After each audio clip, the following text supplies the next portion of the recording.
What's going on in America today? Why are we over our heads in debt? Why can't the politicians bring debt under control?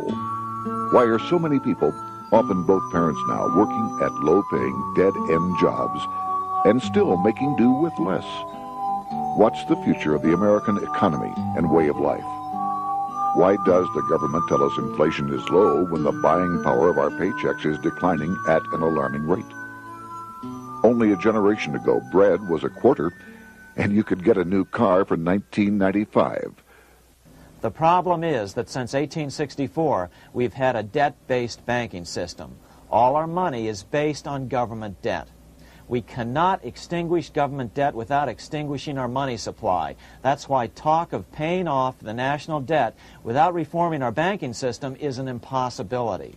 That's why the solution does not lie in discussing the size of the national debt, rather it lies in reforming our banking system.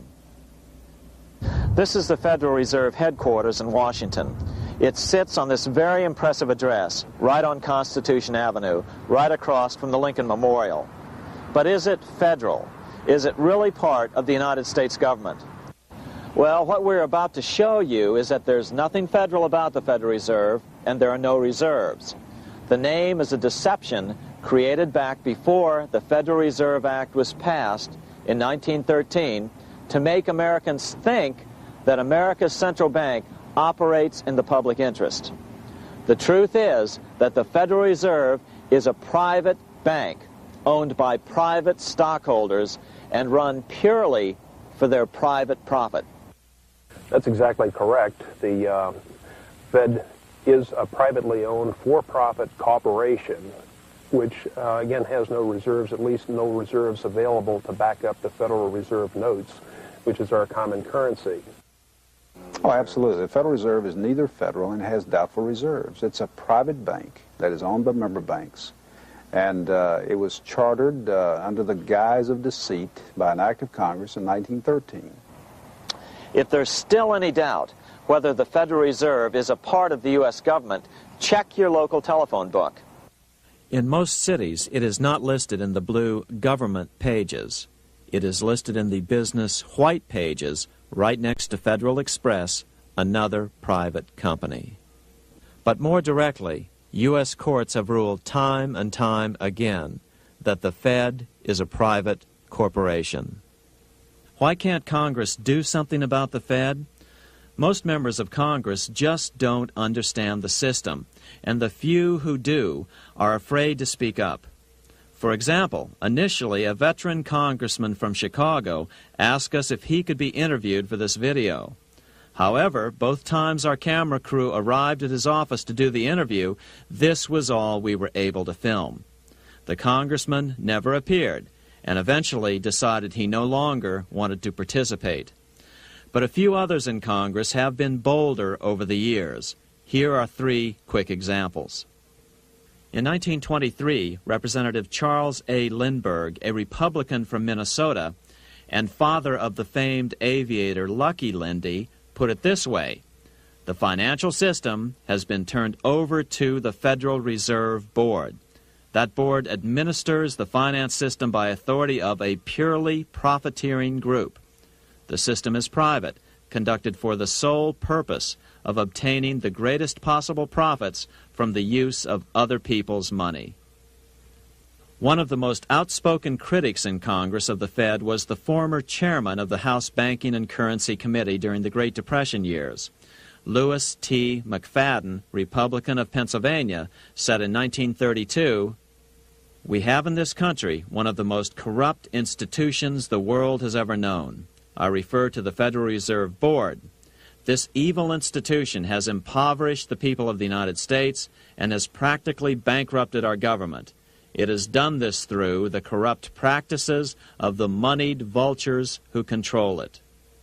Senator Barry Goldwater was a frequent critic of the Fed.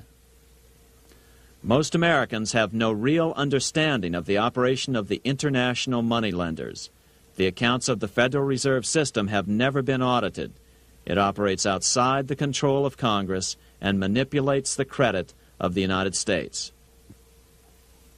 The Federal Reserve really even though it is not part of the federal government, it is more powerful than the federal government. It's more powerful than the president, the Congress, and the courts. Now, a lot of people challenge me on that, but let me prove my case. The Federal Reserve determines what the average person's car payment is going to be, what their house payment is going to be, and whether they have a job or not. And I submit to you that that's total control. And the Federal Reserve is the largest single creditor of the United States government. What does Proverbs tell us? The borrower is servant to the lender. What one has to understand is that from the day the Constitution was adopted right up to today, the folks who profit from privately owned central banks, as Madison called them, the money changers, have fought a running battle for control over who gets to print America's money. Why is who prints the money so important? Think of money as just another commodity. If you have a monopoly on a commodity that everyone needs, everyone wants, and nobody has enough of, there are lots of ways to make a profit, and also exert tremendous political influence. That's what this battle is all about. Throughout the history of the United States, the money power has gone back and forth between Congress and some sort of privately owned central bank. The Founding Fathers knew the evils of a privately owned central bank. First of all, they had seen how the privately owned British central bank, the Bank of England, had run up the British national debt to such an extent that Parliament had been forced to place unfair taxes on the American colonies. In fact, as we'll see later, Ben Franklin claimed that this was the real cause of the American Revolution. Most of the Founding Fathers realized the potential dangers of banking and feared bankers' accumulation of wealth and power. Jefferson put it this way: I sincerely believe that banking institutions are more dangerous to our liberties than standing armies. The issuing power should be taken from the banks and restored to the people to whom it properly belongs. That succinct statement of Jefferson is, in fact, the solution to all our economic problems today. It bears repeating. The issuing power should be taken from the banks and restored to the people to whom it properly belongs. James Madison, the main author of the Constitution, agreed. Interestingly, he called those behind the central bank scheme money changers. Madison strongly criticized their actions. History records that the money changers have used every form of abuse, intrigue, deceit, and violent means possible to maintain their control over governments by controlling money and its issuance. The battle over who gets to issue our money has been the pivotal issue throughout the history of the United States. Wars are fought over it, depressions are caused to acquire it. Yet after World War I, this battle was rarely mentioned in newspapers or history books. Why? By World War I, the money changers, with their dominant wealth, had seized control of most of the nation's press. Throughout U.S. history, this battle over who gets the power to issue our money has raged. In fact, it's changed hands back and forth 8 times since 1764, yet this fact has virtually vanished from public view for over 3 generations behind a smokescreen emitted by Fed cheerleaders in the media. Until we stop talking about deficits and government spending and start talking about who controls how much money we have, it's all just a big shell game, a complete and utter deception. It won't matter if you pass an ironclad amendment to the Constitution mandating a balanced budget. Our situation is only going to get worse until we root out the cause at its source. What's the solution for our national problem? First of all, education. That's what this video presentation is all about. But secondly, we must act. We must take back the power to issue our own money. Issuing our own money is not a radical solution. I want to stress that. It's the same solution used at different points in U.S. history by men like Benjamin Franklin, Thomas Jefferson, Andrew Jackson, Martin Van Buren, and Abraham Lincoln. So, to sum it up, in 1913, Congress gave an independent central bank, deceptively named the Federal Reserve, a monopoly over issuing America's money, and the debt generated by this quasi-private corporation is what is killing the American economy. Though the Federal Reserve is now the most powerful central bank in the world, it was not the first. So where did this idea come from? To really understand the magnitude of the problem, we have to travel back to Europe. Just who are these money changers James Madison spoke of? In the Bible, 2,000 years ago, Jesus drove the money changers from the temple. It was the only time Jesus used force during his ministry. What were money changers doing in the temple? When Jews came to Jerusalem to pay their temple tax, they could only pay it with a special coin, the half shekel of the sanctuary. This was a half ounce of pure silver about this size. It was the only coin around at that time which was pure silver and of assured weight without the image of a pagan emperor. Therefore, to Jews, the half shekel was the only coin acceptable to God. But these coins were not plentiful. The money changers had cornered the market on them. Then they raised the price, just like any other commodity, to whatever the market would bear. In other words, money changers were making exorbitant profits because they held a virtual monopoly on money. The Jews had to pay whatever they demanded. To Jesus, this totally violated the sanctity of God's house.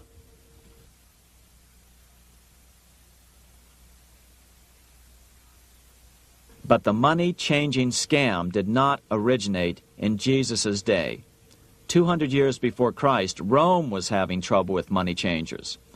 2 early Roman emperors had tried to diminish the power of the money changers by reforming usury laws and limiting land ownership to 500 acres. They were both assassinated.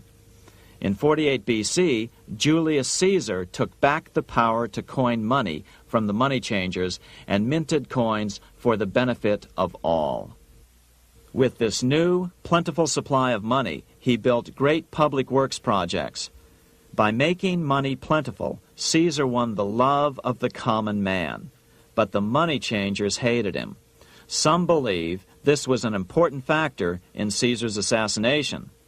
One thing is for sure, with the death of Caesar came the demise of plentiful money in Rome. Taxes increased, as did corruption. Just as in the case of America today, usury and debased coin became the rule. Eventually, the Roman money supply was reduced by 90%. As a result, the common people lost their lands and their homes, just as is about to happen soon in America.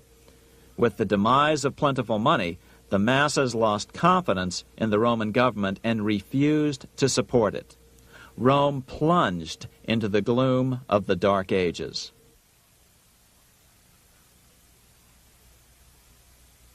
A 1,000 years after the death of Christ, money changers, those who loan out and manipulate the quantity of money, were active in medieval England. In fact, they were so active that acting together, they could manipulate the entire English economy. These were not bankers per se. The money changers generally were the goldsmiths. They were the first bankers because they started keeping other people's gold for safekeeping in their vaults. The first paper money was merely a receipt for gold left at the goldsmith. Paper money caught on because it was more convenient than carrying around a lot of heavy gold and silver coins.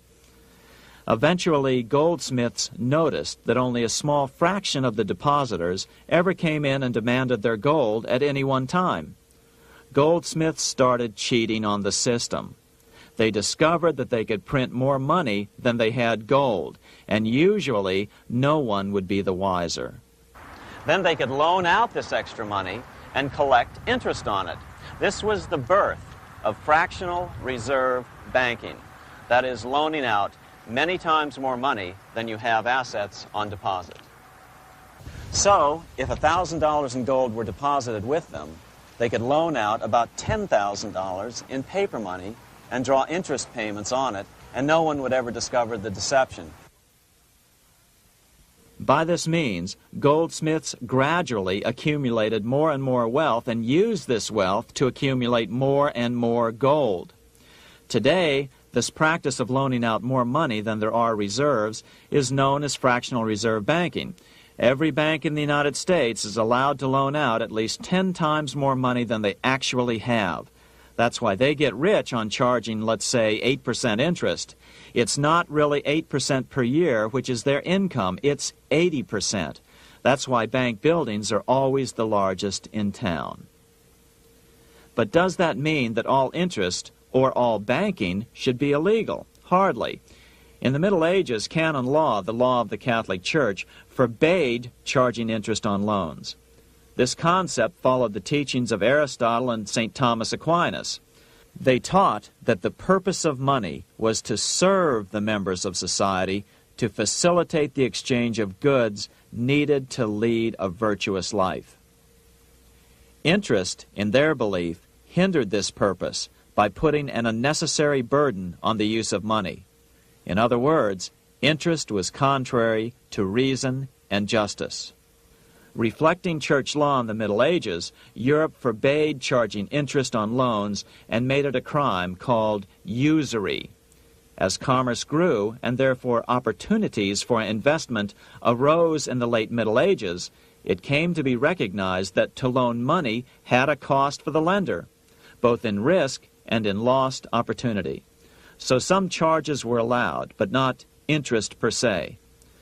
But all moralists, no matter what religion, condemn fraud, oppression of the poor, and injustice as clearly immoral. As we will see, fractional reserve lending is rooted in a fraud, results in widespread poverty, and reduces the value of everyone else's money. The ancient goldsmiths discovered that extra profits could be made by rowing the economy between easy money and tight money. When they made money easier to borrow, then the amount of money in circulation expanded. Money was plentiful. People took out more loans to expand their businesses. But then the money changers would tighten the money supply. They would make loans more difficult to get. What would happen? Just what happens today.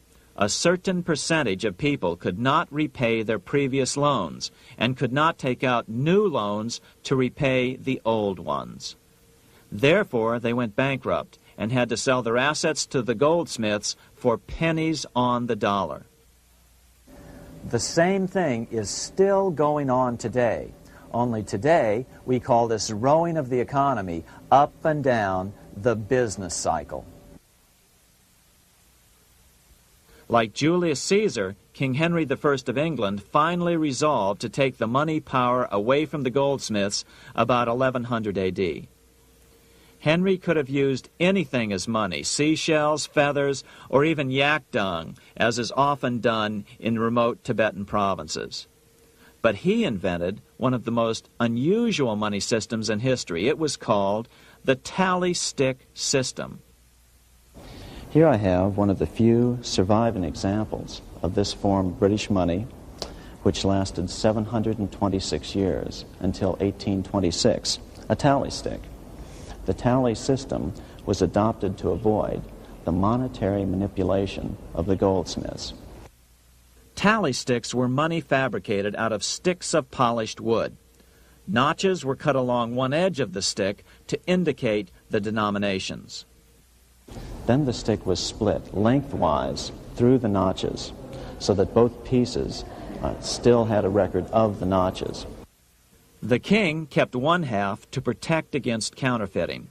Then he would spend the other half into the economy and they would circulate as money. This particular tally stick is huge. It represented 25,000 pounds. One of the original stockholders in the Bank of England purchased his original shares with this stick. In other words, he bought shares in the world's richest and most powerful corporation with a stick of wood. It's ironic that after its formation in 1694, the Bank of England attacked the tally stick system because it was money outside the power of the money changers, just as King Henry had wanted it to be. Why do people accept sticks of wood for money?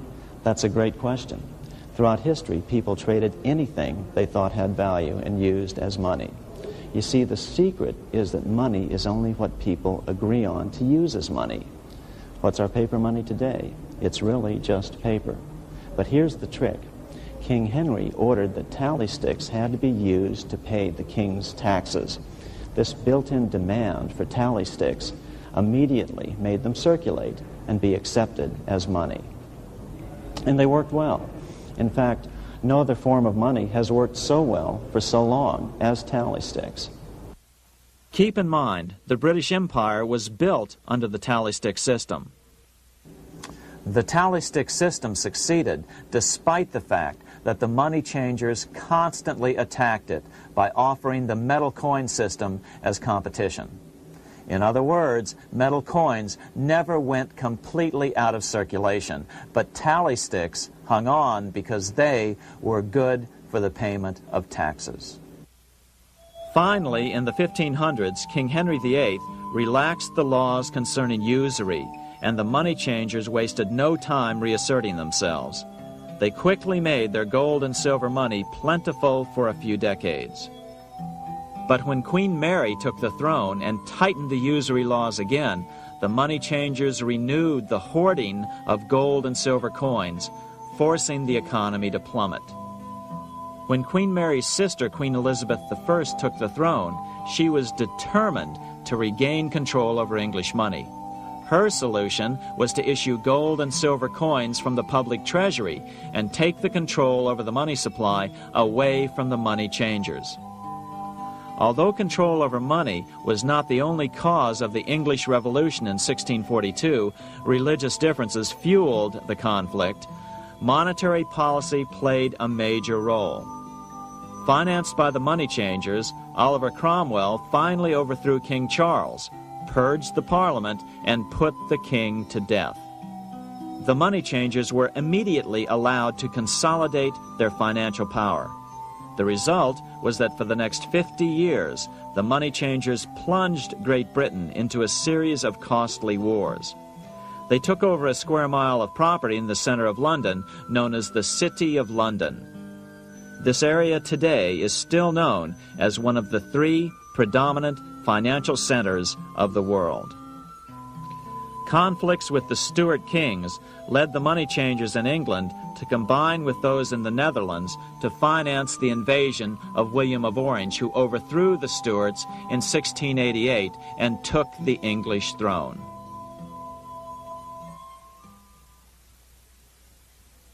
By the end of the 1600s, England was in financial ruin. 50 years of more or less continuous wars with France and Holland had exhausted her. Frantic government officials met with the money changers to beg for the loans necessary to pursue their political purposes. The price was high: a government-sanctioned, privately owned bank which could issue money created out of nothing. It was to be the modern world's first privately owned central bank, the Bank of England. Although it was deceptively called the Bank of England to make the general population think it was part of the government, it was not. Like any other private corporation, the Bank of England sold shares to get started. The investors, whose names were never revealed, were supposed to put up £1.25 million British pounds in gold coin to buy their shares in the bank, but only £750,000 was ever received. Despite that, the bank was duly chartered in 1694 and started out in the business of loaning out several times the money it supposedly had in reserves, all at interest. In exchange, the new bank would loan British politicians as much of the new currency as they wanted, as long as they secured the debt by direct taxation of the British people.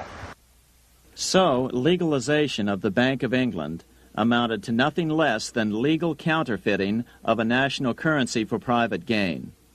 Unfortunately, nearly every nation now has a privately controlled central bank using the Bank of England as the basic model.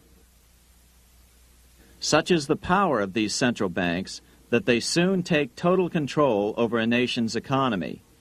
It soon amounts to nothing but a plutocracy, rule by the rich.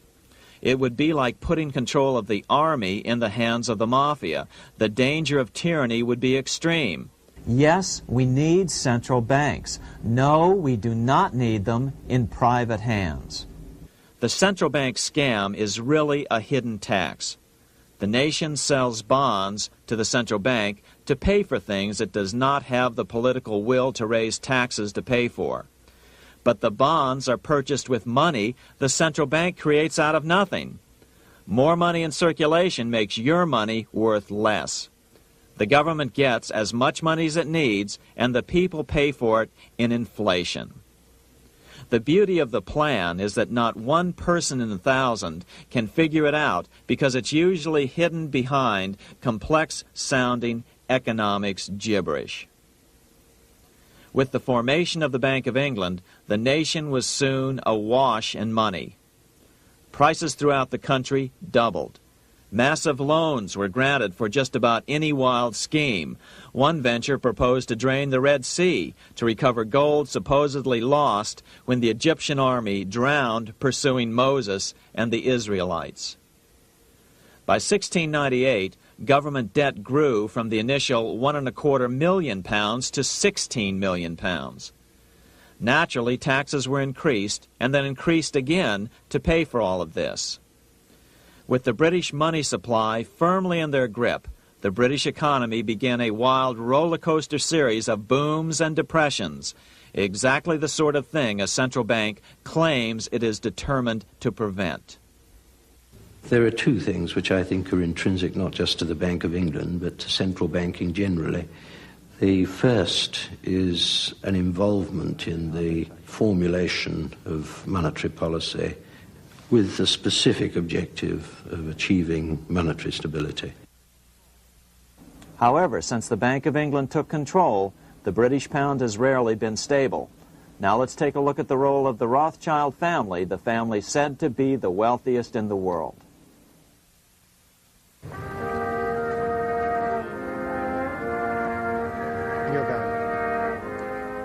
This is Frankfurt, Germany. 50 years after the Bank of England opened its doors, a goldsmith named Amschel Moses Bauer opened a coin shop, a counting house, in 1743. And over the door he placed a sign depicting a Roman eagle on a red shield. The shop became known as the Red Shield Firm, or in German, Rothschild. When his son, Amschel Meyer Bauer, inherited the business, he decided to change his name to Rothschild. Amschel soon learned that loaning money to governments and kings was more profitable than loaning to private individuals. Not only were the loans bigger, but they were secured by the nation's taxes. Mayer Rothschild had 5 sons. He trained them all in the skills of money creation, then sent them out to the major capitals of Europe to open branch offices of the family banking business. His first son, Amschel Meyer, stayed in Frankfurt to mind the hometown bank. His second son, Solomon, was sent to Vienna. His third son, Nathan, was clearly the most clever. He was sent to London at age 21 in 1798, 100 years after the founding of the Bank of England. His fourth son, Karl, went to Naples, and his fifth son, Jacob, went to Paris. In 1785, Mayer Amschel moved his entire family to this larger house, a 5-story dwelling he shared with the Schiff family. This house was known as the Green Shield. The Rothschilds and the Schiffs would play a central role in the rest of European financial history and in that of the United States. The Rothschilds broke into dealings with European royalty here at Wilhelmshof, the palace of the wealthiest man in Germany. In fact, the wealthiest monarch in all Europe, Prince William of Hesse-Kassel. At first, the Rothschilds were only helping William speculate in precious coins.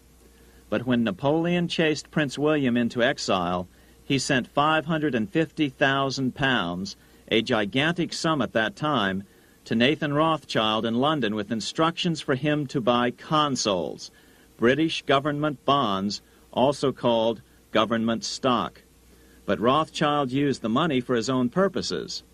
With Napoleon on the loose, the opportunities of wartime investments were nearly limitless. William returned here sometime prior to the Battle of Waterloo in 1815. He summoned Rothschild and demanded his money back. The Rothschilds returned William's money with the interest the British consuls would have paid him had the investment actually been made. But the Rothschilds kept all the past profits they had made using William's money.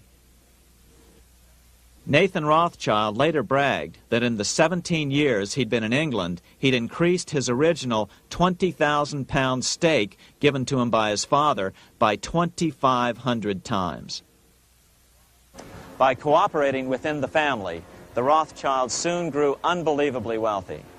By the mid-1800s, they dominated all European banking and were certainly the wealthiest family in the world. They financed Cecil Rhodes, making it possible for him to establish a monopoly over the diamond and gold fields of South Africa. In America, they financed the Harrimans and railroads, the Vanderbilts and railroads and the press, and Carnegie in the steel industry, among many others. In fact, during World War I, J.P. Morgan was thought to be the richest man in America. But after his death, it was discovered that he was actually only a lieutenant of the Rothschilds. Once Morgan's will was made public, it was discovered that he owned only 19% of J.P. Morgan companies. By 1850, James Rothschild, the heir of the French branch of the family, was said to be worth 600 million French francs, 150 million more than all the other bankers in France put together. He built this mansion called Ferrier, just east of Paris. Wilhelm I, on seeing it, exclaimed, "Kings couldn't afford this. It could only belong to a Rothschild." Another 19th century French commentator put it this way: "There is but one power in Europe, and that is Rothschild." There is no evidence that their predominant standing in European or world finance has changed. Now let's take a look at the results the Bank of England had produced on the British economy and how that later was the root cause of the American Revolution.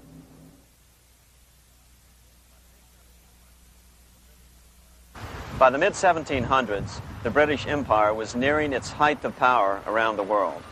But Britain had fought 4 costly wars in Europe since the creation of their privately owned central bank, the Bank of England. The cost had been high. To finance these wars, the British Parliament here had borrowed heavily from the bank. By the mid-1700s, the government's debt here in Britain was £140 million, a staggering sum for those days. Consequently, the British government embarked on a program of trying to raise revenues from their American colonies in order to make their interest payments to the bank. But in America, it was a different story. The scourge of a privately owned central bank had not yet hit. This is Independence Hall in Philadelphia, where the Declaration of Independence and Constitution were signed. In the mid-1700s, pre-revolutionary America was still relatively poor. There was a severe shortage of precious metal coins to trade for goods, so the early colonists were forced to experiment with printing their own homegrown paper money. Some of these experiments were successful. Franklin was a big supporter of the colonies printing their own paper money. In 1757, Franklin was sent to London. He ended up staying for the next 18 years here, nearly until the start of the American Revolution. During this period, the American colonies began to issue their own money. Called colonial scrip, the endeavor was very successful. It provided a reliable medium of exchange, and it also helped to provide a feeling of unity between the colonies. Remember, colonial scrip was just paper money, debt-free money, printed in the public interest, and not backed by gold or silver coin. In other words, it was a totally fiat currency. One day, officials of the Bank of England asked Franklin how he would account for the newfound prosperity of the colonies. Without hesitation, he replied, "That is simple.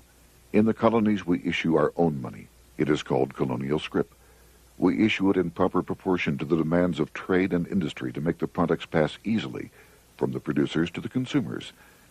In this manner, creating for ourselves our own paper money, we control its purchasing power, and we have no interest to pay to no one." This was just common sense to Franklin, but you can imagine the impact it had on the Bank of England. America had learned the secret of money, and that genie had to be returned to its bottle as soon as possible.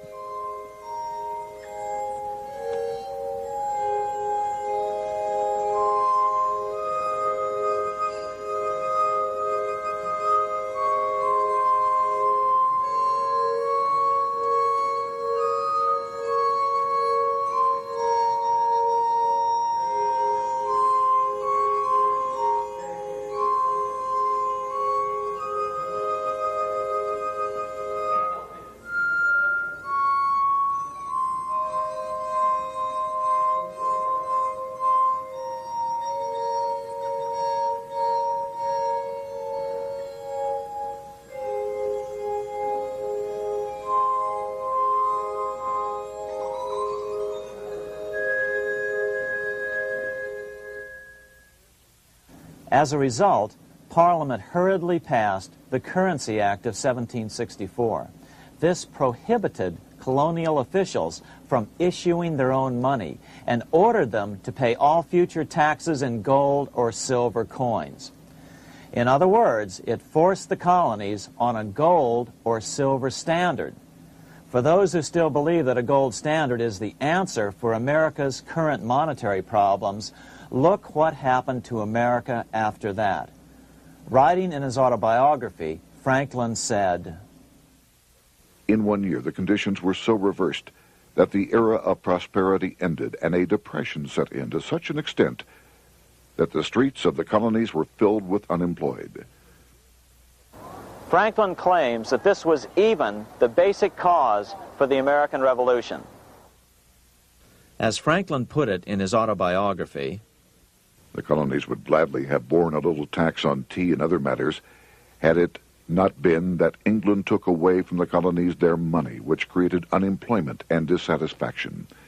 The inability of the colonists to get the power to issue their own money permanently out of the hands of George III and the international bankers was the prime reason for the Revolutionary War." By the time the first shots were fired in Lexington, Massachusetts, on April 19, 1775, the colonies had been drained of gold and silver coin by British taxation. As a result, the Continental government had no choice but to print money to finance the war. At the start of the Revolution, the U.S. money supply stood at $12 million.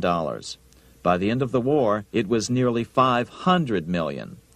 As a result, the currency was virtually worthless. Shoes sold for $5,000 a pair. Colonial scrip had worked because just enough was issued to facilitate trade. As George Washington lamented, "A wagon load of money will scarcely purchase a wagon load of provisions." Today, those who support a gold-backed currency point to this period during the Revolution to demonstrate the evils of a fiat currency. But remember, the same currency had worked so well 20 years earlier during times of peace that the Bank of England had Parliament outlaw it. Towards the end of the Revolution, the Continental Congress, meeting here at Independence Hall, grew desperate for money. In 1781, they allowed Robert Morris, their financial superintendent, to open a privately owned central bank. Incidentally, Morris was a wealthy man who had grown wealthier during the Revolution by trading in war materials. Called the Bank of North America, the new bank was closely modeled after the Bank of England. It was allowed to practice fractional reserve banking. That is, it could lend out money it didn't have, then charge interest on it. If you or I were to do that, we would be charged with fraud, a felony. The bank's charter called for private investors to put up $400,000 worth of initial capital. But when Morris was unable to raise the money, he brazenly used his political influence to have gold deposited in the bank, which had been loaned to America by France. He then loaned this money to himself and his friends to reinvest in shares of the bank. And, like the Bank of England, the bank was given a monopoly over the national currency. Soon the dangers became clear. The value of American currency continued to plummet. So, 4 years later, in 1785, the bank's charter was not renewed. The leader of the effort to kill the bank, William Findley of Pennsylvania, explained the problem this way, quote, "This institution, having no principle but that of avarice, will never be varied in its object, to engross all the wealth, power, and influence of the state." The men behind the Bank of North America, Alexander Hamilton, Robert Morris, and the bank's president, Thomas Whiling, did not give up. Only 6 years later, Hamilton, then Secretary of the Treasury, and his mentor, Morris, rammed a new privately owned central bank through the new Congress. Called the first bank of the United States, Thomas Whiling again served as the bank's president. The players were the same, only the name of the bank was changed.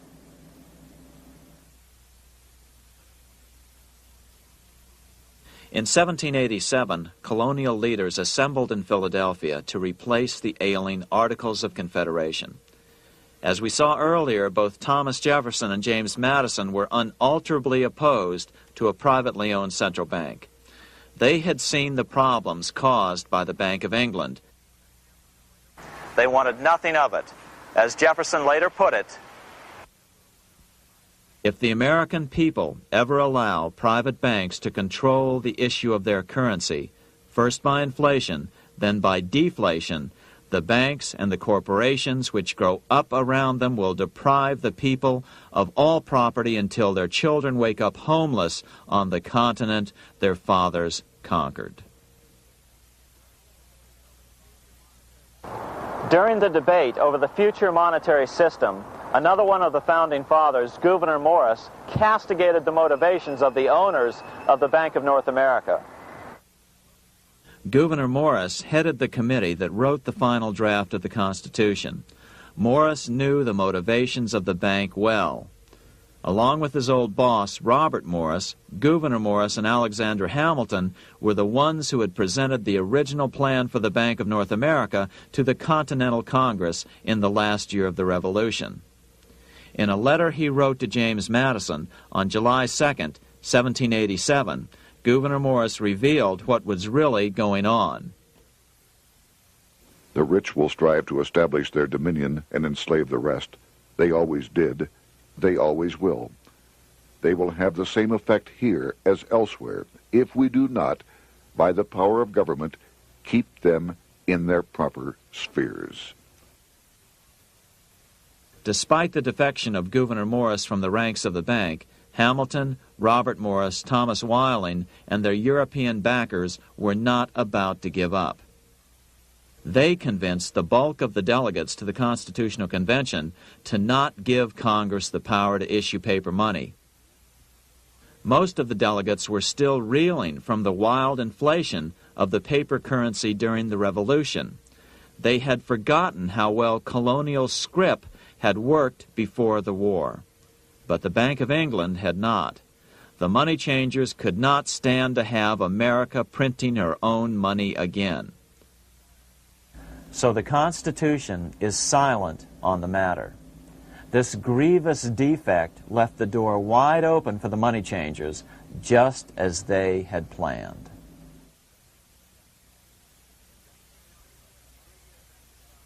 In 1790, less than 3 years after the Constitution had been signed, the money changers struck again. The newly appointed first Secretary of the Treasury, Alexander Hamilton, proposed a bill to the Congress calling for a new, privately owned central bank. Coincidentally, that was the very year that Amschel Rothschild made his pronouncement from his flagship bank in Frankfurt. Let me issue and control a nation's money, and I care not who writes the laws. Alexander Hamilton was a tool of the international bankers, and he wanted to create the U.S. Bank, the BUS, or the Bank of the United States, and did so. Interestingly, one of Hamilton's first jobs after graduating from law school in 1782 was as an aide to Robert Morris, the head of the Bank of North America. In fact, the year before, Hamilton had written Morris a letter saying, "A national debt, if it is not excessive, will be to us a national blessing." A blessing to whom? After a year of intense debate, in 1791, Congress passed the bill and gave it a 20-year charter. The new bank was to be called the First Bank of the United States, or BUS. Here we are in front of the First Bank of the United States in Philadelphia. The bank was given a monopoly on printing U.S. currency, even though 80% of its stock would be held by private investors. The other 20% would be purchased by the U.S. government. But the reason was not to give the government a piece of the action. It was to provide the capital for the other 80% owners. As with the old Bank of North America and the Bank of England before that, the stockholders never paid the full amount for their shares. The U.S. government put up their initial $2 million in cash. Then the bank, through the old magic of fractional reserve lending, made loans to its charter investors so they could come up with the remaining $8 million of capital needed for this risk-free investment. Like the Bank of England, the name of the Bank of the United States was deliberately chosen to hide the fact that it was privately controlled. And like the Bank of England, the names of the investors in the bank were never revealed. Many years later, it was a common saying that the Rothschilds were the power behind the old Bank of the United States. The bank was sold to Congress as a way to bring stability to the banking system and eliminate inflation. So what happened? Over the first 5 years, the U.S. government borrowed $8.2 million from the Bank of the United States. In the same 5-year period, prices rose by 72%. Jefferson, as the new Secretary of State, watched the borrowing with sadness and frustration, unable to stop it. I wish it were possible to obtain a single amendment to our Constitution, taking from the federal government the power of borrowing. Millions of Americans feel the same way today. They watch in helpless frustration as the federal government borrows the American economy into oblivion.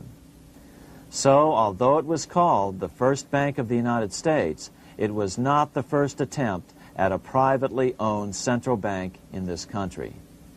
As with the Bank of North America, the government put up most of the cash to get this private bank going, then the bankers loaned the money to each other to buy the remaining stock in the bank.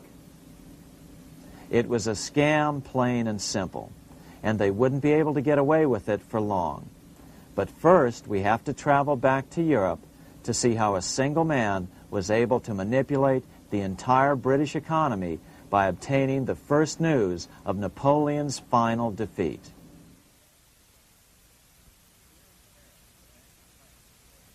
Here in Paris, the Bank of France was organized in 1800, just like the Bank of England.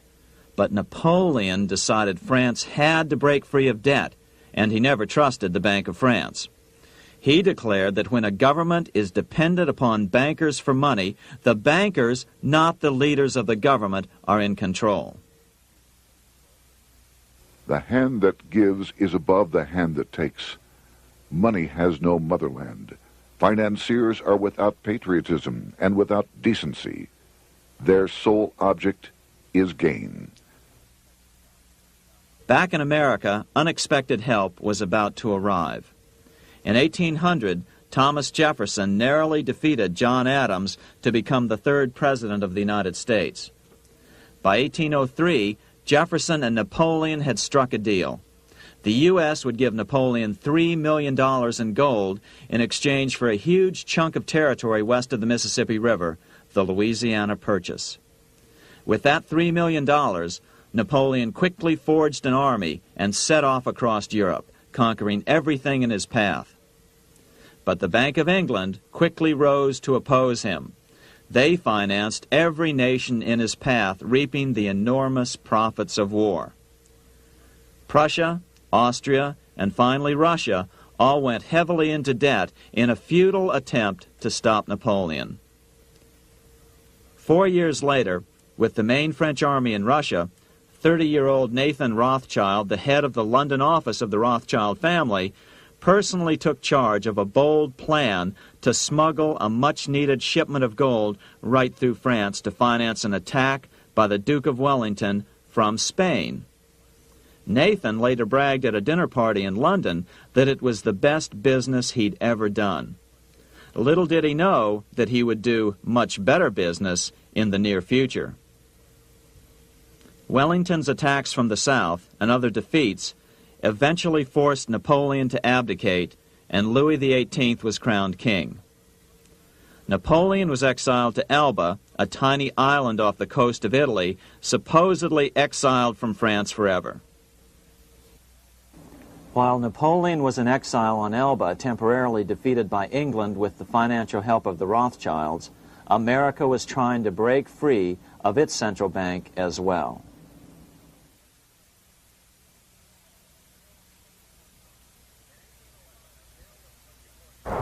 In 1811, a bill was put before Congress to renew the charter of the Bank of the United States. The debate grew very heated, and the legislatures of both Pennsylvania and Virginia passed resolutions asking Congress to kill the bank. The press corps of the day attacked the bank openly, calling it a great swindle, a vulture, a viper, and a cobra. Oh, to have an independent press once again in America. A congressman named P.B. Porter attacked the bank from the floor of Congress, saying if the bank's charter was renewed, Congress, quote, will have planted in the bosom of this Constitution a viper, which one day or another will sting the liberties of this country to the heart, close quote. Prospects didn't look that good for the bank. Some writers have even claimed that Nathan Rothschild warned that the United States would find itself involved in a most disastrous war if the bank's charter were not renewed. But it wasn't enough. When the smoke had cleared, the renewal bill was defeated by a single vote in the House and was deadlocked in the Senate.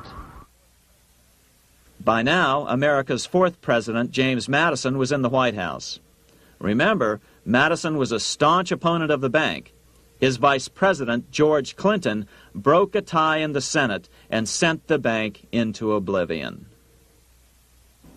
Within 5 months, England attacked the U.S., and the War of 1812 was on. But the British were still busy fighting Napoleon, and so the War of 1812 ended in a draw in 1814. Though the money changers were temporarily down, they were far from out. It would take them only another 2 years to bring back their bank bigger and stronger than ever.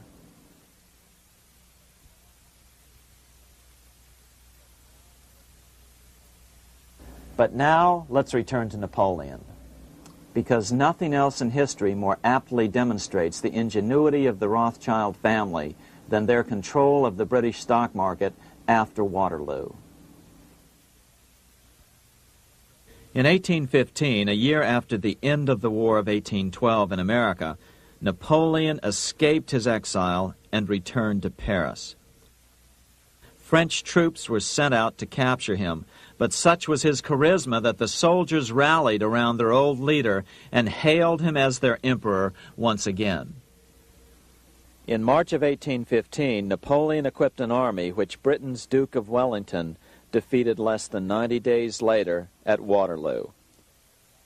Some writers claim Napoleon borrowed £5 million from the Bank of England to rearm. But it appears these funds actually came from the Ouvard banking house in Paris. Nevertheless, from about this point on, it was not unusual for privately controlled central banks to finance both sides in a war. Why would a central bank finance opposing sides in a war? Because war is the biggest debt generator of them all. A nation will borrow any amount for victory. The ultimate loser is loaned just enough to hold out the vain hope of victory, and the ultimate winner is given enough to win. Besides, such loans are usually conditioned upon the guarantee that the victor will honor the debts of the vanquished.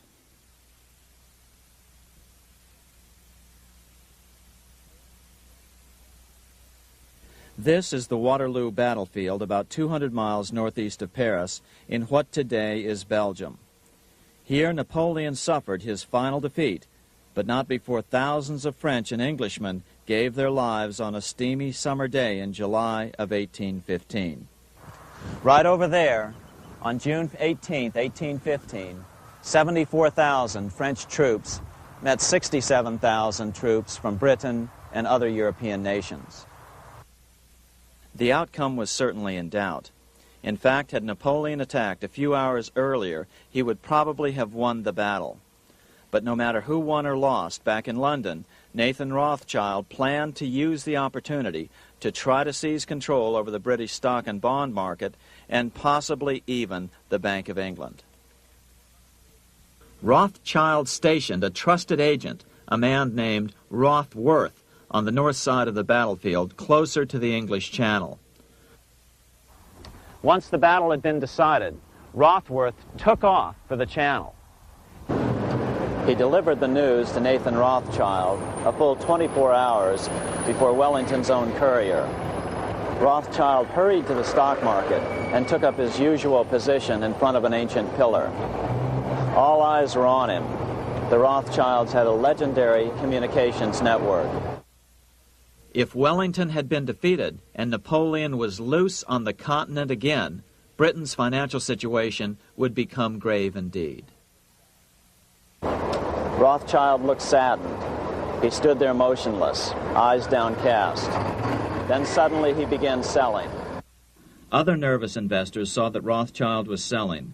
It could only mean one thing. Napoleon must have won, Wellington must have lost. The market plummeted. Soon everyone was selling their consols, their British government bonds, and prices dropped sharply. But then Rothschild started secretly buying up the consols through his agents for only a fraction of their worth hours before. Myths, legends, you say?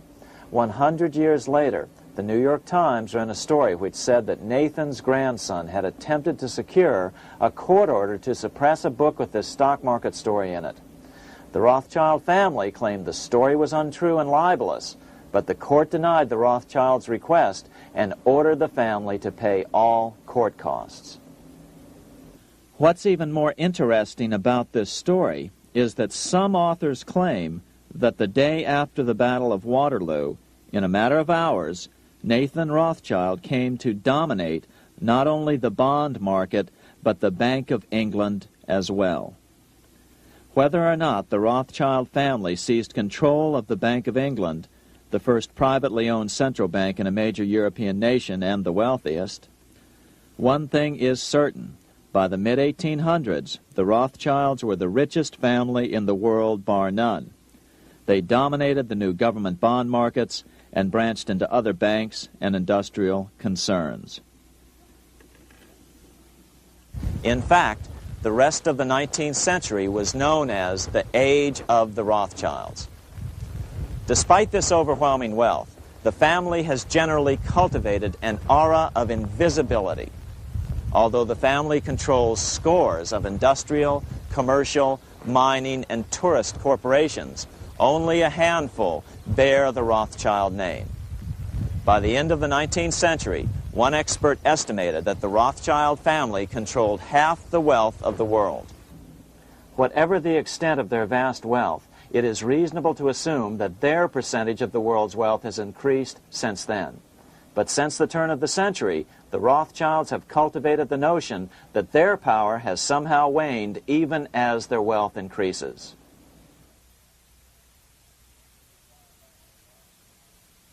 Meanwhile, back in Washington in 1816, just 1 year after Waterloo and Rothschild's alleged takeover of the Bank of England, the American Congress passed a bill permitting yet another privately owned central bank.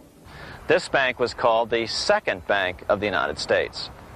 The new bank's charter was a copy of the previous banks. The U.S. government would own 20% of the shares of the bank.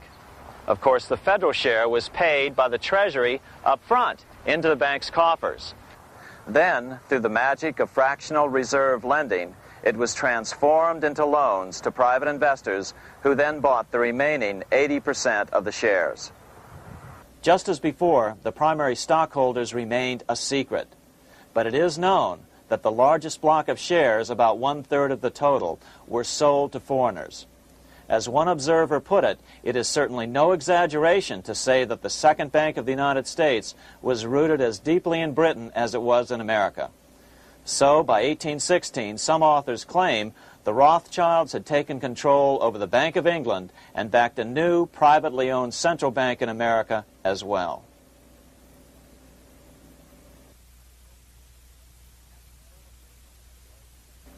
After 12 years of manipulations of the U.S. economy on the part of the Second Bank of the U.S., the American people had had just about enough.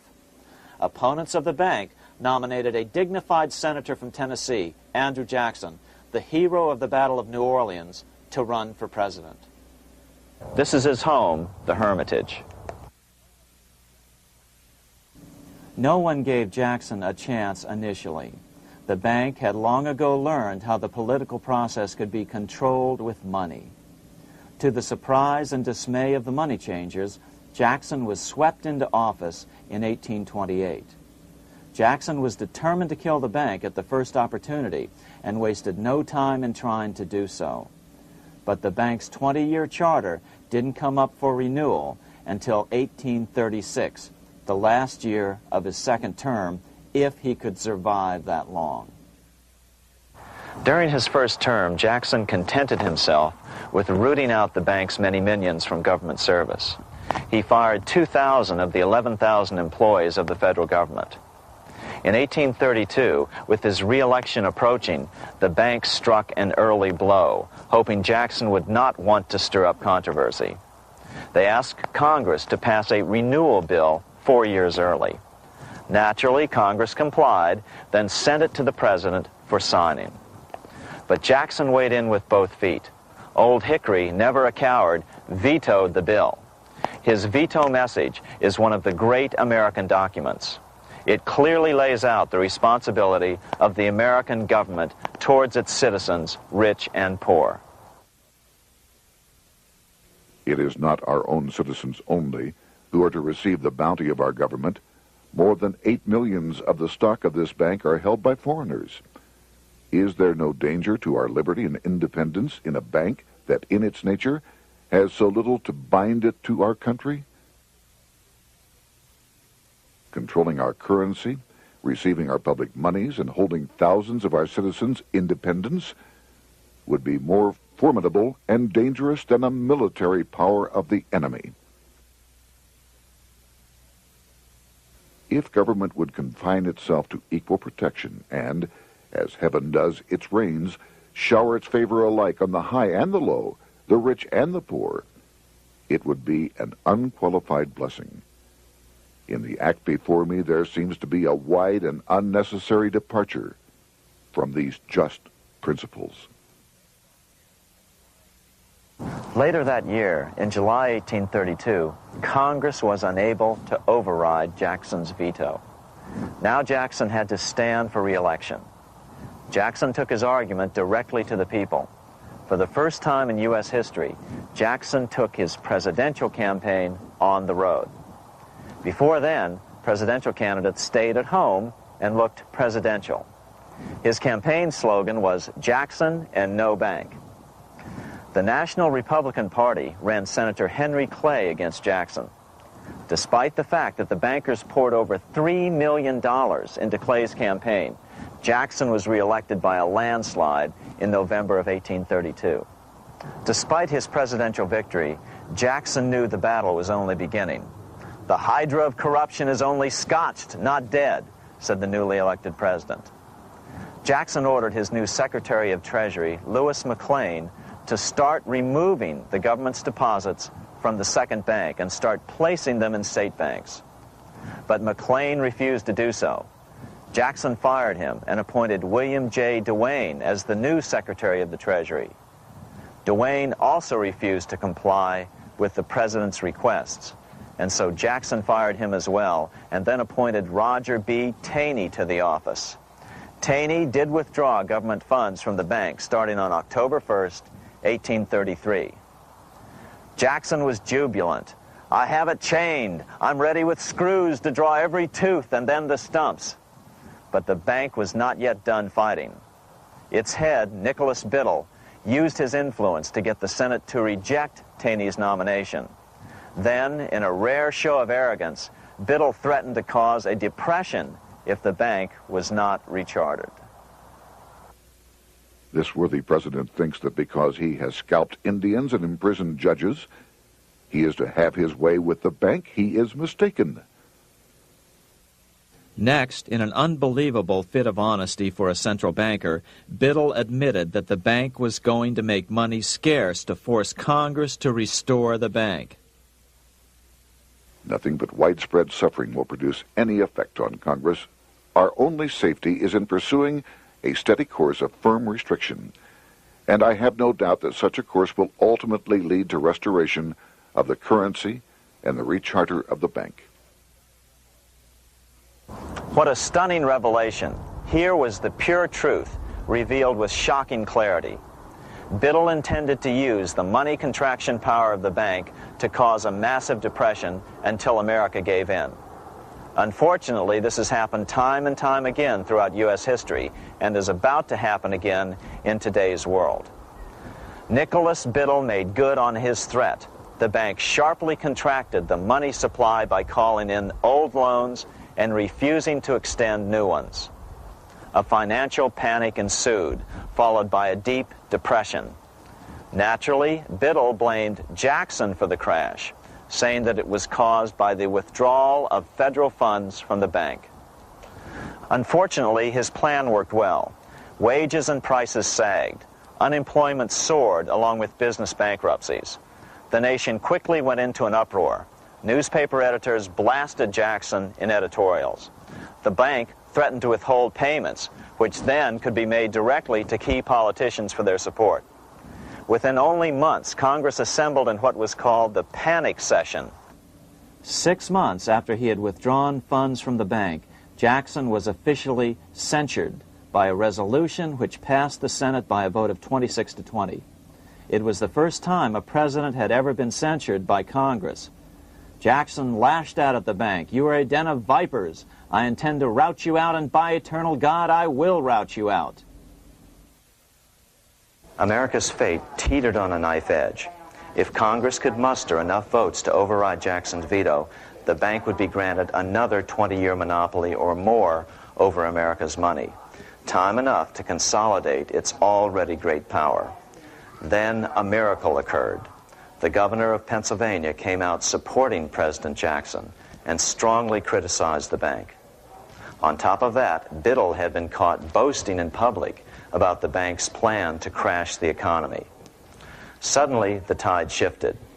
In April of 1834, the House of Representatives voted 134 to 82 against rechartering the bank.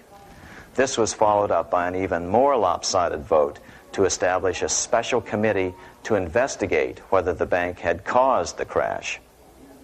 When the investigating committee arrived at the bank's door in Philadelphia, armed with a subpoena to examine the books, Biddle refused to give them up.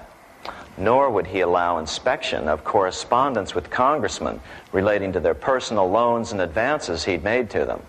He also refused to testify before the committee back in Washington. On January 8th, 1835, Jackson paid off the final installment on the national debt, which had been necessitated by allowing the banks to issue currency for government bonds rather than simply issuing treasury notes without such debt. He was the only president to ever pay off the debt. A few weeks later, on January 30th, 1835, an assassin by the name of Richard Lawrence tried to shoot President Jackson, but by the grace of God, both pistols misfired. Lawrence was later found not guilty by reason of insanity. After his release, he bragged to friends that powerful people in Europe had put him up to the task and promised to protect him if he were caught. The following year, when its charter ran out, the Second Bank of the United States ceased functioning as the nation's central bank.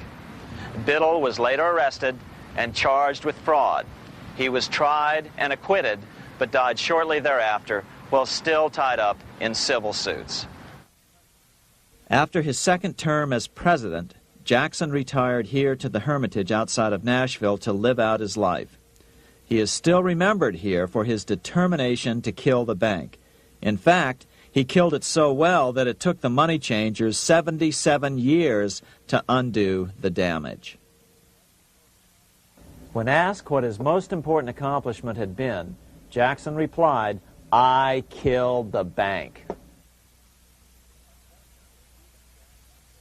Unfortunately, even Jackson failed to grasp the entire picture and its root cause.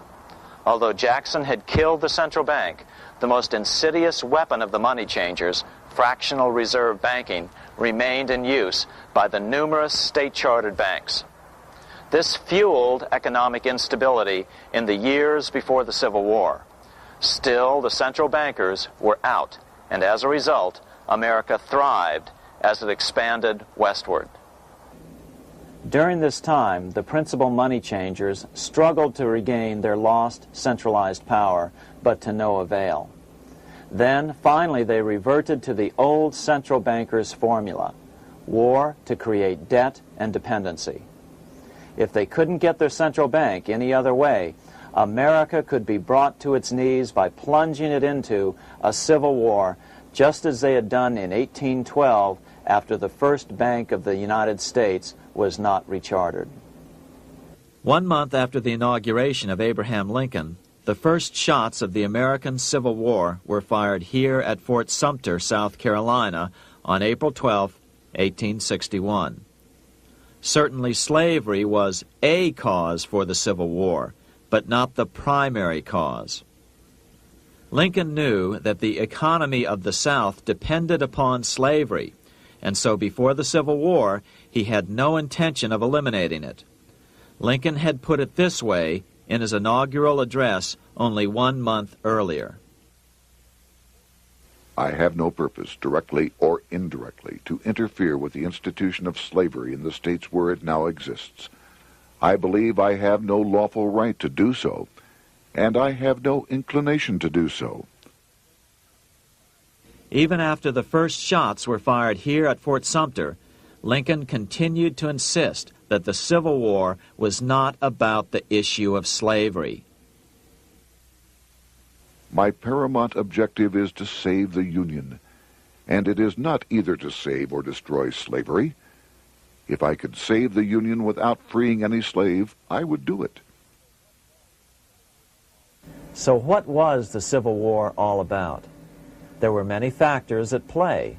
Northern industrialists had used protective tariffs to prevent the southern states from buying cheaper European goods. Europe retaliated by stopping cotton imports from the South. The southern states were in a double financial bind. They were forced to pay more for most of the necessities of life, while their income from cotton exports plummeted. The South was angry. But there were other factors at work. The money changers were still stung by America's withdrawal from their control 25 years earlier. Since then, America's wildcat economy had made the nation rich, a bad example for the rest of the world. The central bankers now saw an opportunity to split the rich new nation, to divide and conquer by war. Was this just some sort of wild conspiracy theory at the time? Well, let's take a look at what a well-placed observer of the scene had to say at the time. His name was Otto von Bismarck, Chancellor of Germany, the man who united the German states a few years later. The division of the United States into federations of equal force was decided long before the Civil War by the high financial powers of Europe. These bankers were afraid that the United States, if they remained as one bloc and as one nation, would attain economic and financial independence which would upset their financial domination over the world. Within months after the first shots here at Fort Sumter, the central bankers loaned Napoleon III of France, the nephew of the Waterloo Napoleon, 210 million francs to seize Mexico and station troops along the southern border of the U.S., taking advantage of their war to violate the Monroe Doctrine and return Mexico to colonial rule. No matter what the outcome of the Civil War, a weakened America, heavily indebted to the money changers, would open up Central and South America once again to European colonization and domination. The very thing America's Monroe Doctrine had forbade in 1823. At the same time, Great Britain moved 11,000 troops into Canada and positioned them menacingly along America's northern border. The British fleet went to war alert should their quick intervention be called for. Lincoln knew he was in a double bind. That's why he agonized over the fate of the Union. There was a lot more to it than just differences between the North and the South. That's why his emphasis was always on union and not merely the defeat of the South. But Lincoln needed money to win. In 1861, Lincoln and his Secretary of Treasury, Salmon P. Chase, went to New York to apply for the necessary loans. The money changers, anxious to see the Union fail, offered loans at 24 to 36% interest. Lincoln said thanks, but no thanks, and returned to Washington. Lincoln sent for an old friend, Colonel Dick Taylor of Chicago, and put him on the problem of financing the war. During one meeting, Lincoln asked Taylor what he'd discovered. Taylor put it this way. Why, Lincoln, that is easy. Just get Congress to pass a bill authorizing the printing of full legal tender Treasury notes, and pay your soldiers with them, and go ahead and win your war with them also. When Lincoln asked if the people of the United States would accept the notes, Taylor said, "The people, or anyone else, will not have any choice in the matter if you make them full legal tender. They will have the full sanction of the government and be just as good as any money, as Congress is given that express right by the Constitution." So that's exactly what Lincoln did. In 1862-63, he printed up $450 million worth of the new bills. In order to distinguish them from other banknotes in circulation, he printed them in green ink on the back side. That's why the notes were called greenbacks. With this new money, Lincoln paid the troops and bought their supplies. During the course of the war, nearly $450 million worth of greenbacks were printed at no interest to the federal government.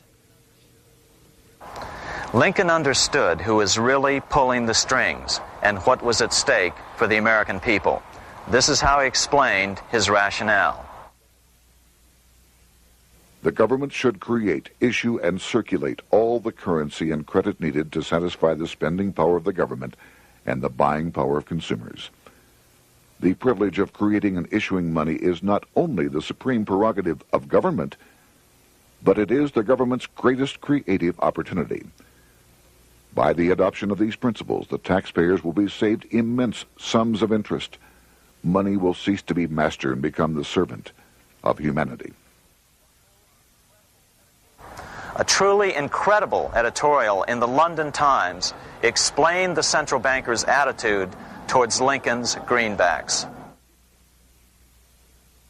If this mischievous financial policy, which has its origins in North America, shall become indurated down to a fixture, then That government will furnish its own money without cost. It will pay off debts and be without debt. It will have all the money necessary to carry on its commerce. It will become prosperous without precedent in the history of the world. The brains and wealth of all countries will go to North America. That country must be destroyed, or it will destroy every monarchy on the globe. The scheme was effective, so effective that the next year, 1863, with Federal and Confederate troops beginning to mass for the decisive battle of the Civil War, and the Treasury in need of further congressional authority to issue more greenbacks, Lincoln allowed the bankers to push through the National Bank Act. These new national banks would operate under a virtual tax-free status and collectively had the exclusive monopoly power to create the new form of money, banknotes. Though greenbacks continued to circulate, their numbers were not increased. But most importantly, from this point on, the entire U.S. money supply would be created out of debt by bankers buying U.S. government bonds and issuing them for reserves for banknotes. As historian John Kenneth Galbraith explained it, in numerous years following the war, the federal government ran a heavy surplus. It could not, however, pay off its debt, retire its securities, because to do so meant there would be no bonds to back the national banknotes. To pay off the debt was to destroy the money supply. Later in 1863, Lincoln got some unexpected help from Tsar Alexander II of Russia. The Tsar, like Bismarck in Germany, knew what the international money changers were up to and had steadfastly refused to let them set up a central bank in Russia. If America survived and was able to remain out of their clutches, the Tsar's position would remain secure.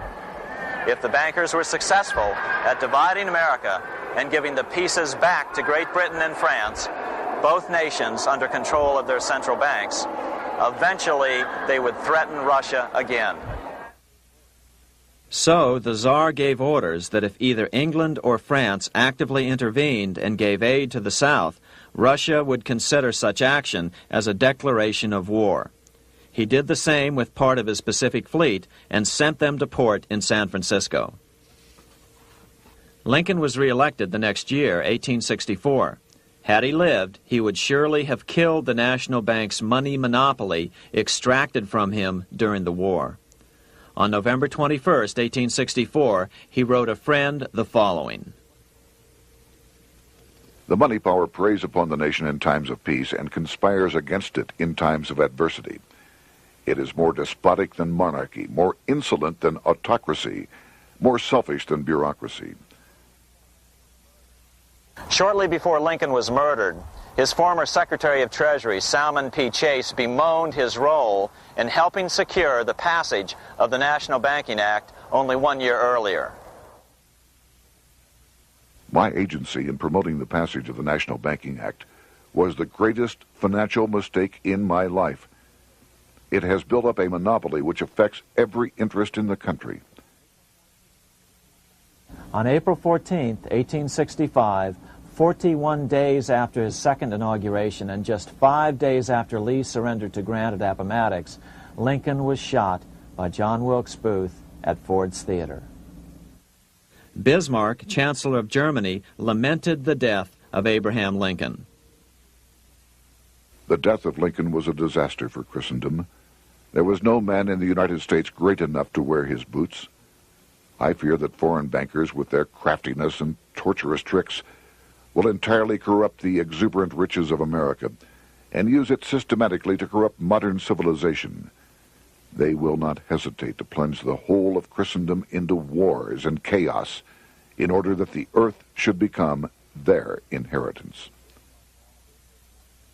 Bismarck well understood the money changers' plan. Allegations that international bankers were responsible for Lincoln's assassination surfaced in Canada 70 years later in 1934. Gerald G. McGeer, a popular and well-respected Canadian attorney, revealed this stunning charge in a 5-hour speech before the Canadian House of Commons, blasting Canada's debt-based money system. Remember, it was 1934, the height of the Great Depression, which was ravaging Canada as well. McGeer had obtained evidence deleted from the public record, provided to him by Secret Service agents at the trial of John Wilkes Booth, after Booth's death.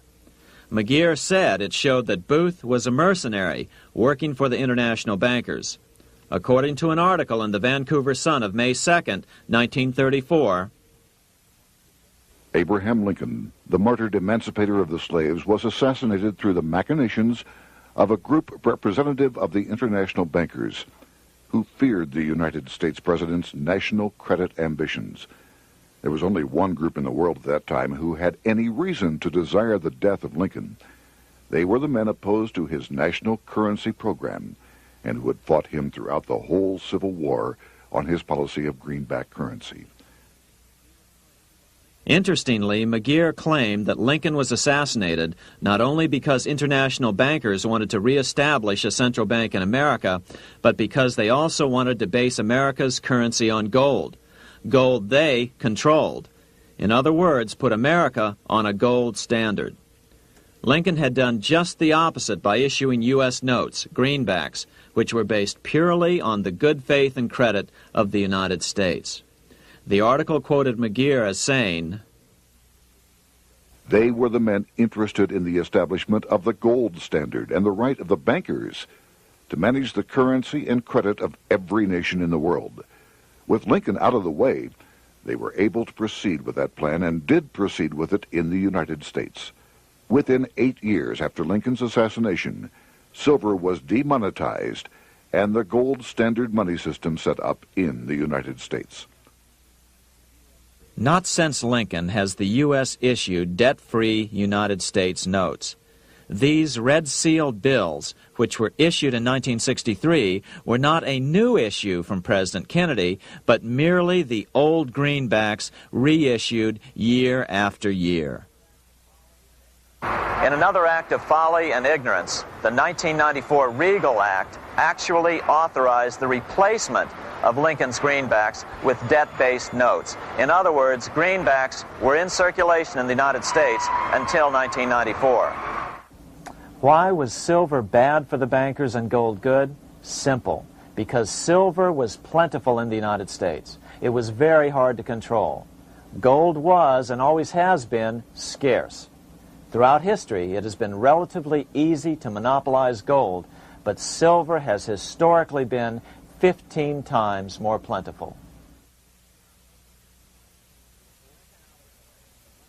With Lincoln out of the way, the money changers' next objective was to gain complete control over America's money.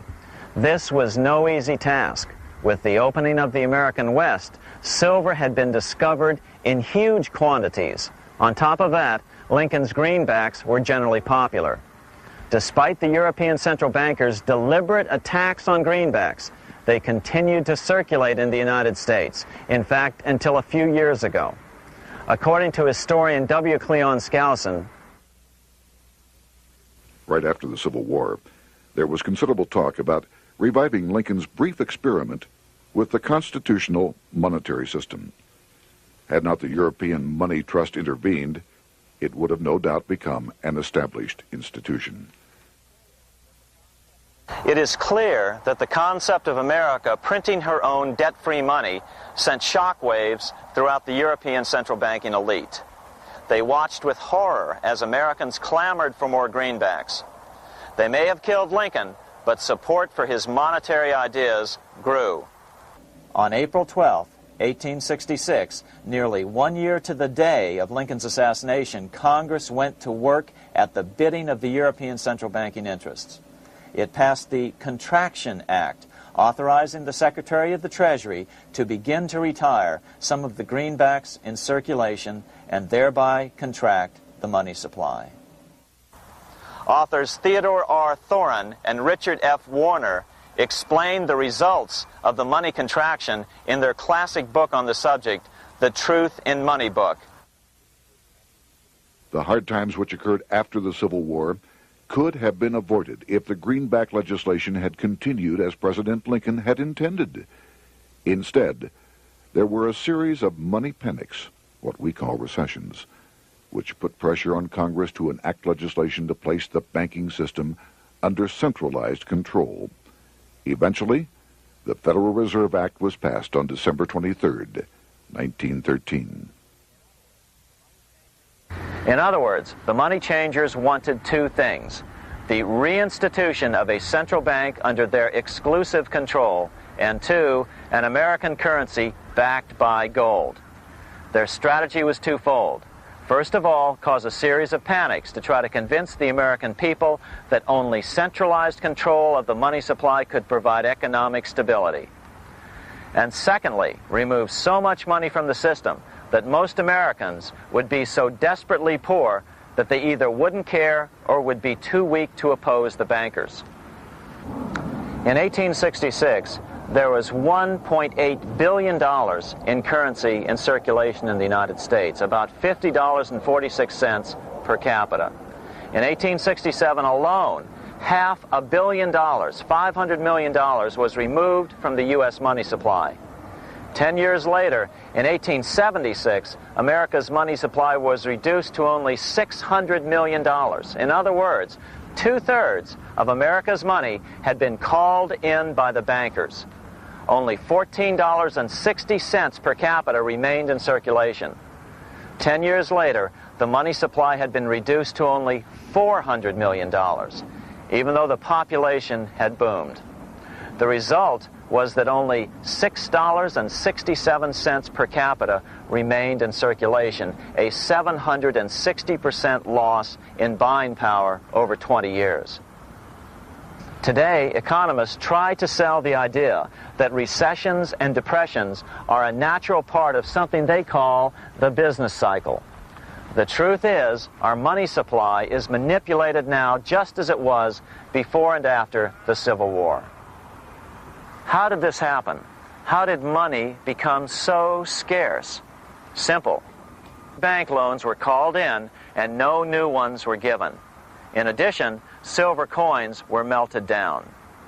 In 1872, a man named Ernest Sed was given 100,000 pounds, about $500,000, by the Bank of England and sent to America to bribe necessary congressmen to get silver demonetized. He was told that if that was not sufficient, to draw an additional 100,000 pounds or as much more as was necessary. The next year, Congress passed the Coinage Act of 1873, and the minting of silver dollars abruptly stopped. In fact, Representative Samuel Hooper, who introduced the bill in the House, acknowledged that Mr. Sed actually drafted the legislation. But it gets even worse than that. In 1874, Sed himself admitted who was behind the scheme. I went to America in the winter of 1872-73, authorized to secure, if I could, the passage of a bill demonetizing silver. It was in the interest of those I represented, the governors of the Bank of England, to have it done. By 1873, gold coins were the only form of coin money. But the contest over control of America's money was not yet over. Only 3 years later, in 1876, with 1/3 of America's workforce unemployed, the population was growing restless. People were clamoring for a return to the greenback money system of President Lincoln, or a return to silver money, anything that would make money more plentiful. That year, Congress created the United States Silver Commission to study the problem. Their report clearly blamed the monetary contraction on the national bankers. The report is interesting because it compares the deliberate money contraction by the national bankers after the Civil War to the fall of the Roman Empire. The disaster of the Dark Ages was caused by decreasing money and falling prices. Without money, civilization could not have had a beginning, and with a diminishing supply, it must languish, and unless relieved, finally perish. At the Christian era, the metallic money of the Roman Empire amounted to $1,800,000,000. By the end of the 15th century, it had shrunk to less than $200 million. History records no other such disastrous transition as that from the Roman Empire to the Dark Ages.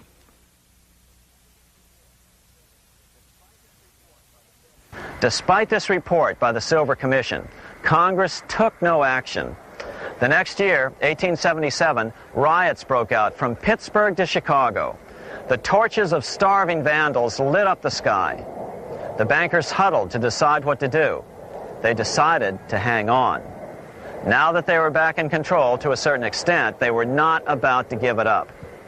At the meeting of the American Bankers Association that year, they urged their membership to do everything in their power to put down the notion of a return to greenbacks. The ABA Secretary, James Buell, authored a letter to the members which blatantly called on the banks to subvert not only Congress, but the press. It is advisable to do all in your power to sustain such prominent daily and weekly newspapers, especially the agricultural and religious press, as will oppose the greenback issue of paper money, and that you will also withhold patronage from all applicants who are not willing to oppose the government issue of money. To repeal the act creating banknotes or to restore to circulation the government issue of money will be to provide the people with money and will therefore seriously affect our individual profits as bankers and lenders. See your congressman at once and engage him to support our interest that we may control legislation. As political pressure mounted in Congress for change, the press tried to turn the American people away from the truth. The New York Tribune put it this way on January 10th, 1878. "The capital of the country is organized at last, and we will see whether Congress will dare to fly in its face." But it didn't work entirely. On February 28, 1878, Congress passed the Sherman Law, allowing the minting of a limited number of silver dollars, ending the 5-year hiatus. This did not end gold backing of the currency, however, nor did it completely free silver. Previous to 1873, anyone who brought silver to the U.S. Mint could have it struck into silver dollars free of charge. No longer. But at least some money began to flow back into the economy again. With no further threat to their control, the bankers loosened up on loans, and the post-Civil War depression was finally ended. 3 years later, the American people elected Republican James Garfield president. Garfield understood how the economy was being manipulated. As a congressman, he had been chairman of the Appropriations Committee and was a member of Banking and Currency. After his inauguration, he slammed the money changers publicly in 1881. Whoever controls the volume of money in any country is absolute master of all industry and commerce. And when you realize that the entire system is very easily controlled, one way or another, by a few powerful men at the top, you will not have to be told how periods of inflation and depression originate. Unfortunately, within a few weeks of making this statement, on July 2nd of 1881, President Garfield was assassinated.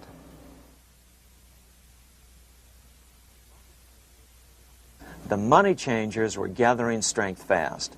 They began a periodic fleecing of the flock, as they called it, by creating economic booms followed by further depressions so they could buy up thousands of homes and farms for pennies on the dollar. In 1891, the money changers prepared to take the American economy down again, and their methods and motives were laid out with shocking clarity in a memo sent out by the American Bankers Association, the ABA, an organization in which most bankers were members. Notice that this memo called for bankers to create a depression on a certain date 3 years in the future. According to the congressional record, here is how it read in part. On September 1st, 1894, we will not renew our loans under any consideration. On September 1st, we will demand our money. We will foreclose and become mortgagees in possession. We can take 2/3 of the farms west of the Mississippi and thousands of them east of the Mississippi as well at our price. Then the farmers will become tenants, as in England. These depressions could be controlled because America was on the gold money standard. Since gold is scarce, it's one of the easiest commodities to manipulate. People wanted silver money legalized again so they could escape the stranglehold the money changers had on gold money.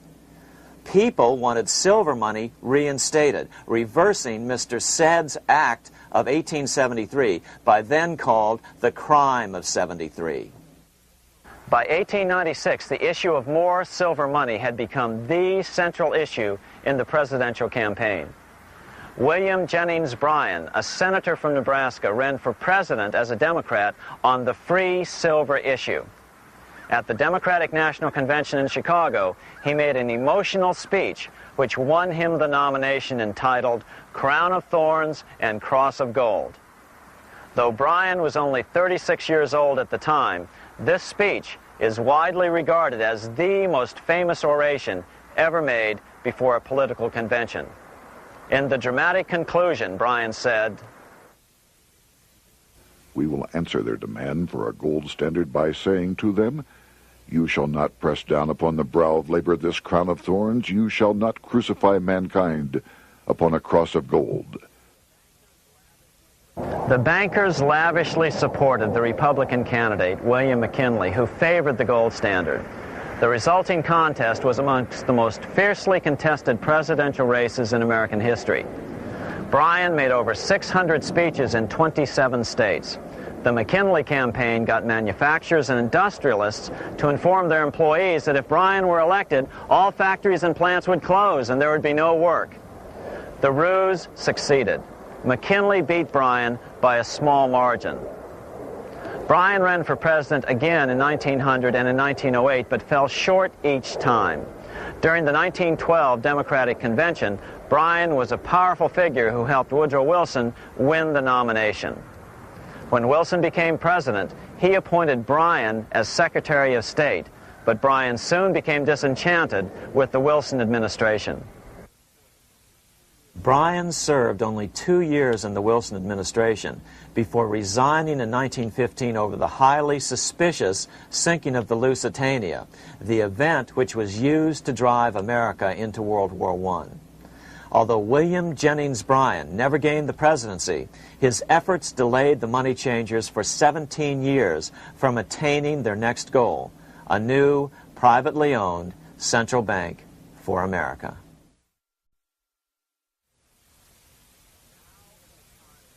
Now it was time for the money changers to get back to the business of a new private central bank for America. During the early 1900s, men like J.P. Morgan led the charge.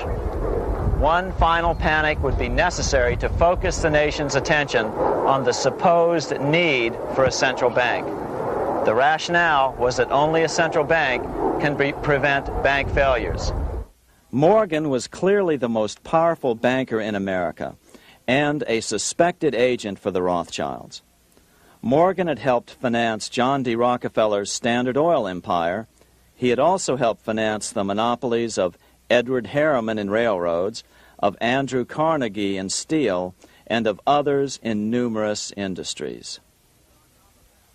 But on top of that, J.P. Morgan's father, Junius Morgan, had been America's financial agent to the British.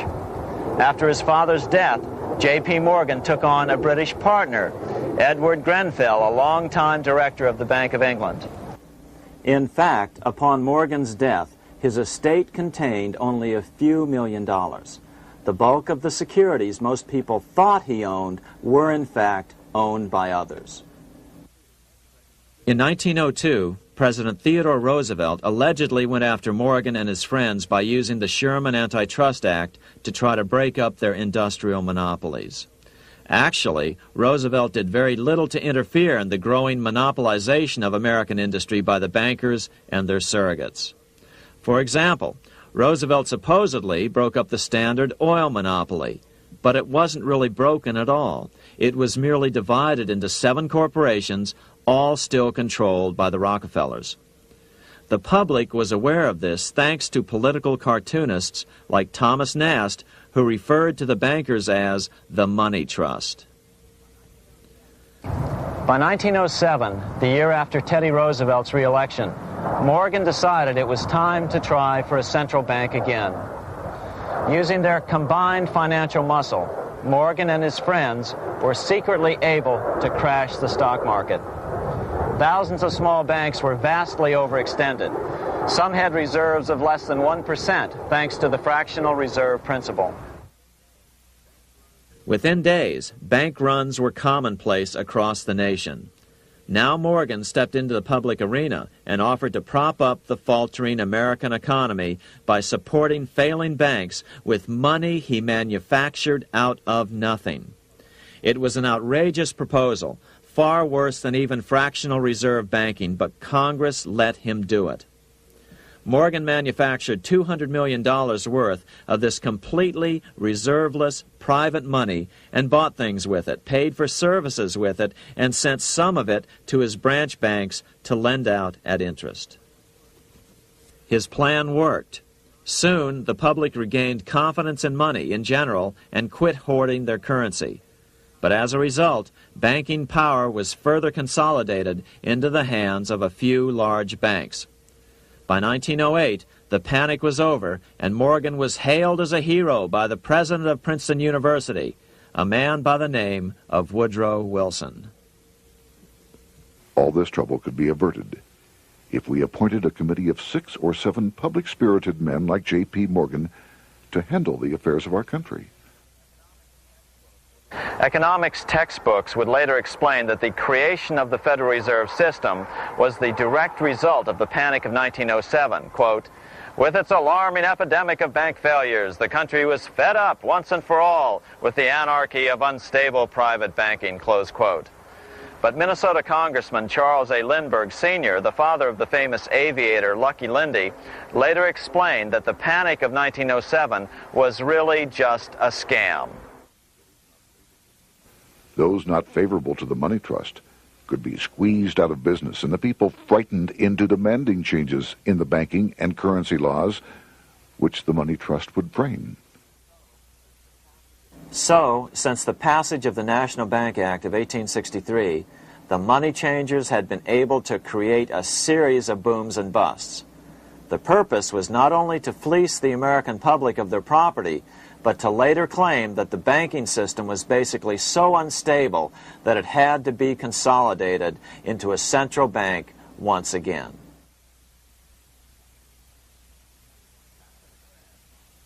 After the crash, Teddy Roosevelt, in response to the panic of 1907, signed into law a bill creating something called the National Monetary Commission.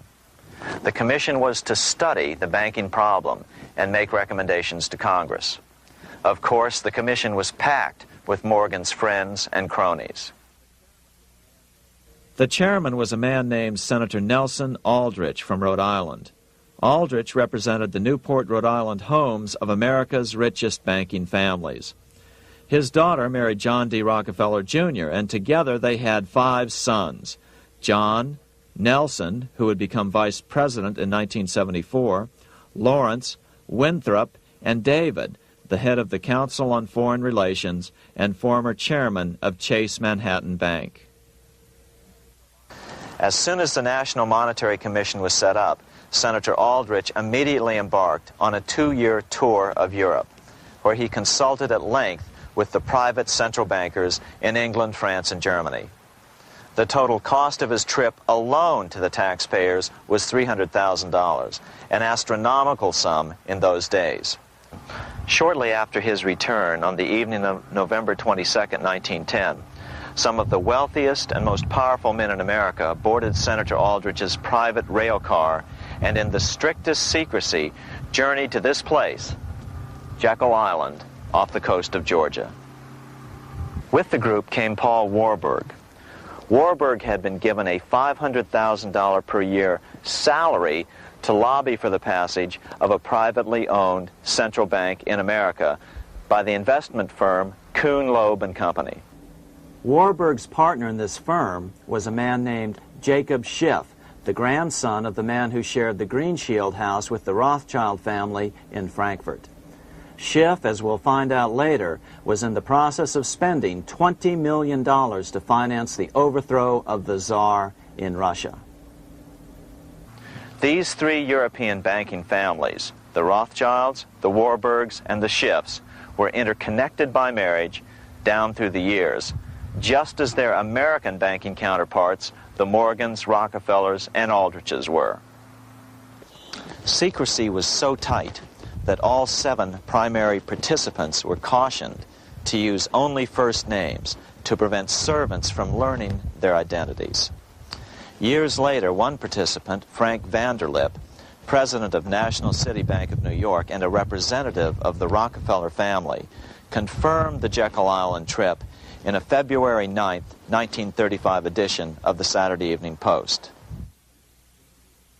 I was as secretive, indeed as furtive as any conspirator. Discovery, we knew, simply must not happen, or else all our time and effort would be wasted. If it were to be exposed that our particular group had got together and written a banking bill, that bill would have no chance whatever of passage by Congress. The participants came here to figure out how to solve their major problem, how to bring back a privately owned central bank. But there were other problems that needed to be addressed as well. First of all, the market share of the big national banks was shrinking fast. In the first 10 years of the century, the number of U.S. banks had more than doubled to over 20,000. By 1913, only 29% of all banks were national banks, and they held only 57% of all deposits. As Senator Aldrich later admitted in a magazine article, before passage of this act, the New York bankers could only dominate the reserves of New York. Now, we are able to dominate the bank reserves of the entire country. Therefore, something had to be done to bring these new banks under their control. As John D. Rockefeller put it, quote, "Competition is sin," close quote. Secondly, the nation's economy was so strong that corporations were starting to finance their expansions out of profits instead of taking out huge loans from large banks. In the first 10 years of the new century, 70% of corporate funding came from profits. In other words, American industry was becoming independent of the money changers, and that trend had to be stopped. All the participants knew that these problems could be hammered out into a workable solution, but perhaps their biggest problem was a public relations problem, the name of the new bank. That discussion took place right here in this room, one of the many conference rooms in this sprawling hotel, today known as the Jekyll Island Club Hotel. Aldrich believed that the word bank should not even appear in the name. Warburg wanted to call the legislation the National Reserve Bill or the Federal Reserve Bill. The idea here was to give the impression that the purpose of the new central bank was to stop bank runs, but also to conceal its monopoly character. However, it was Aldrich, the egotistical politician, who insisted it be called the Aldrich Bill. After 9 days at Jekyll Island, the group dispersed. The new central bank would be very similar to the old Bank of the United States. It would be given a monopoly over U.S. currency and create that money out of nothing. How does the Fed create money out of nothing? It's a 4-step process. But first, a word on bonds. Bonds are simply promises to pay, or government IOUs. People buy bonds to get a secure rate of interest. At the end of the term of the bond, the government repays the bond plus interest, and the bond is destroyed. There are about $3.6 trillion worth of these loans or bonds at present. Now here's the Fed money-making process. Step 1. The Federal Open Market Committee approves the purchase of U.S. bonds on the open market. Step 2. The bonds are purchased by the Fed from whoever is offering them for sale on the open market. Step 3. The Fed pays for the bonds with electronic credits to the seller's bank, which in turn credits the seller's bank account. The trick is that these credits are based on nothing. The Fed just creates them. Step 4. The banks use these deposits as reserves. They can loan out over 10 times the amount of their reserves to new borrowers, all at interest. In this way, a Fed purchase of, say, $1 million worth of bonds gets turned into over $10 million in bank accounts. The Fed, in effect, creates 10% of this totally new money, and the banks create the other 90%. To reduce the amount of money in the economy, the process is just reversed. The Fed sells bonds to the public, and the money flows out of the purchaser's local bank. Loans must be reduced by 10 times the amount of the sale. So, a Fed sale of $1 million in bonds results in $10 million less money in the economy. So how does this benefit the bankers whose representatives huddled at Jekyll Island? First, it totally misdirected banking reform efforts from proper solutions. Second, it prevented a proper debt-free system of government finance, like Lincoln's greenbacks, from making a comeback. The bond-based system of government finance forced on Lincoln after he created greenbacks was now cast in stone. Third, it delegated to the bankers the right to create 90% of our money supply based on only fractional reserves, which they then loan out at interest. Fourth, it centralized overall control of our nation's money supply in the hands of a few men. Fifth, it established a central bank with a high degree of independence from effective political control. Soon after its creation, the Fed's great contraction in the early 1930s would cause the Great Depression.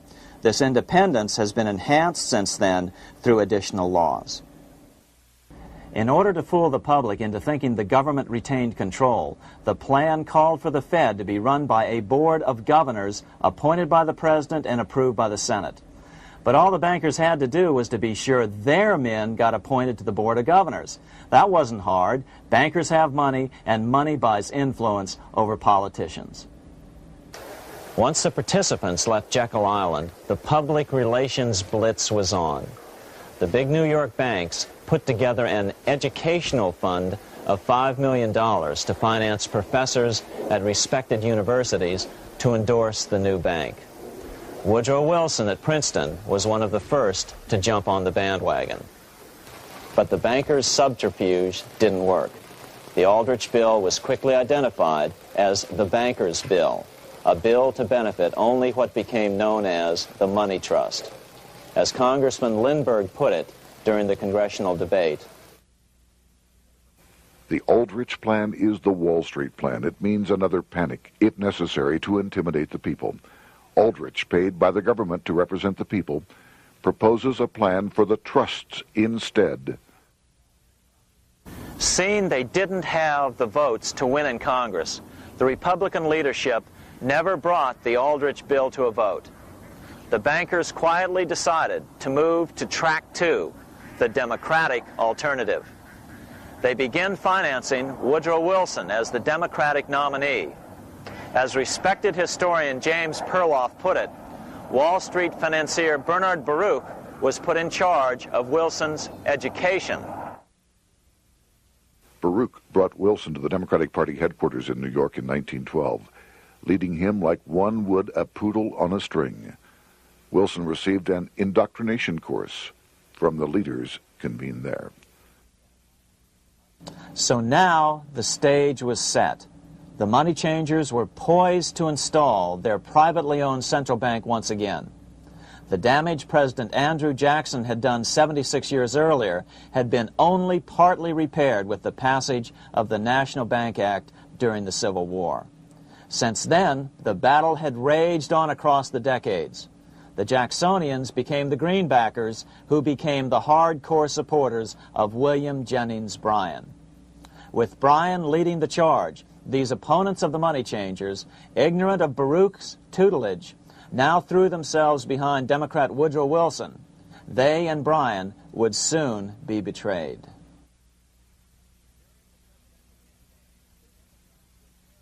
During the presidential campaign, the Democrats were careful to pretend to oppose the Aldrich bill.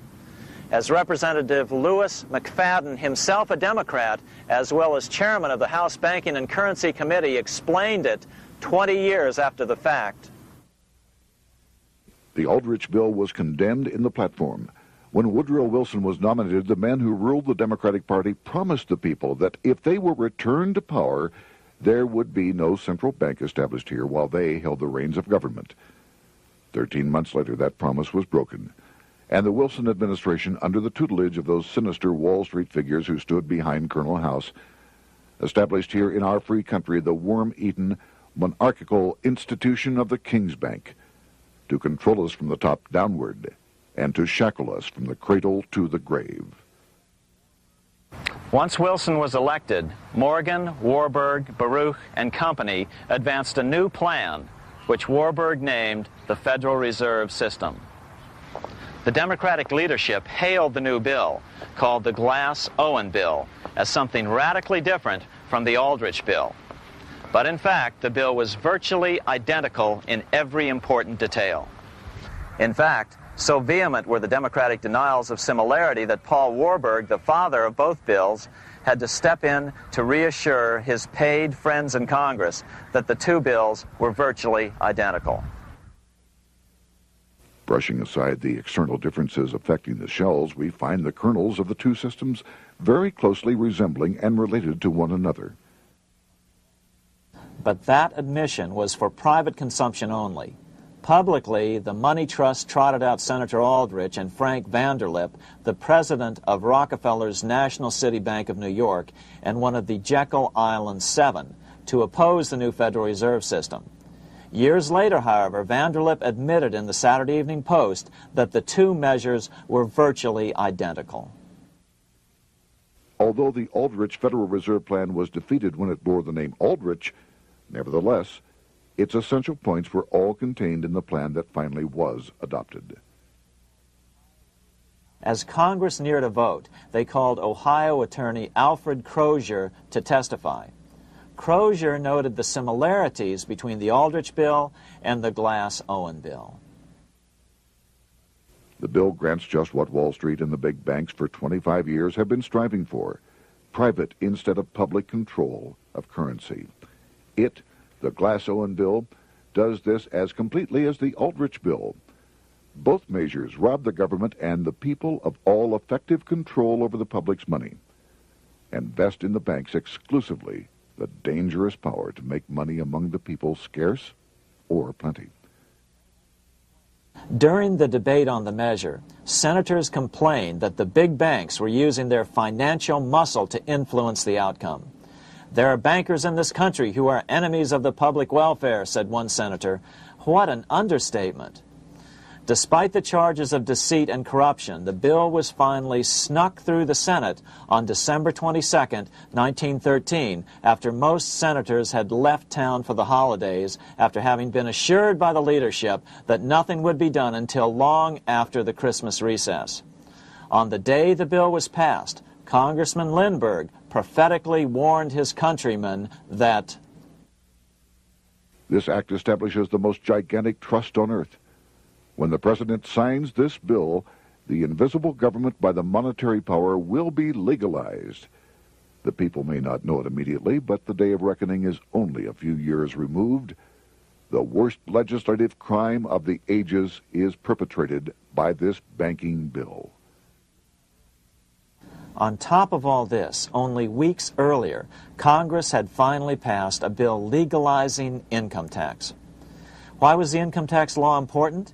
Because bankers finally had in place a system which would run up a virtually unlimited federal debt. How would the interest on this debt be repaid? Never mind the principal.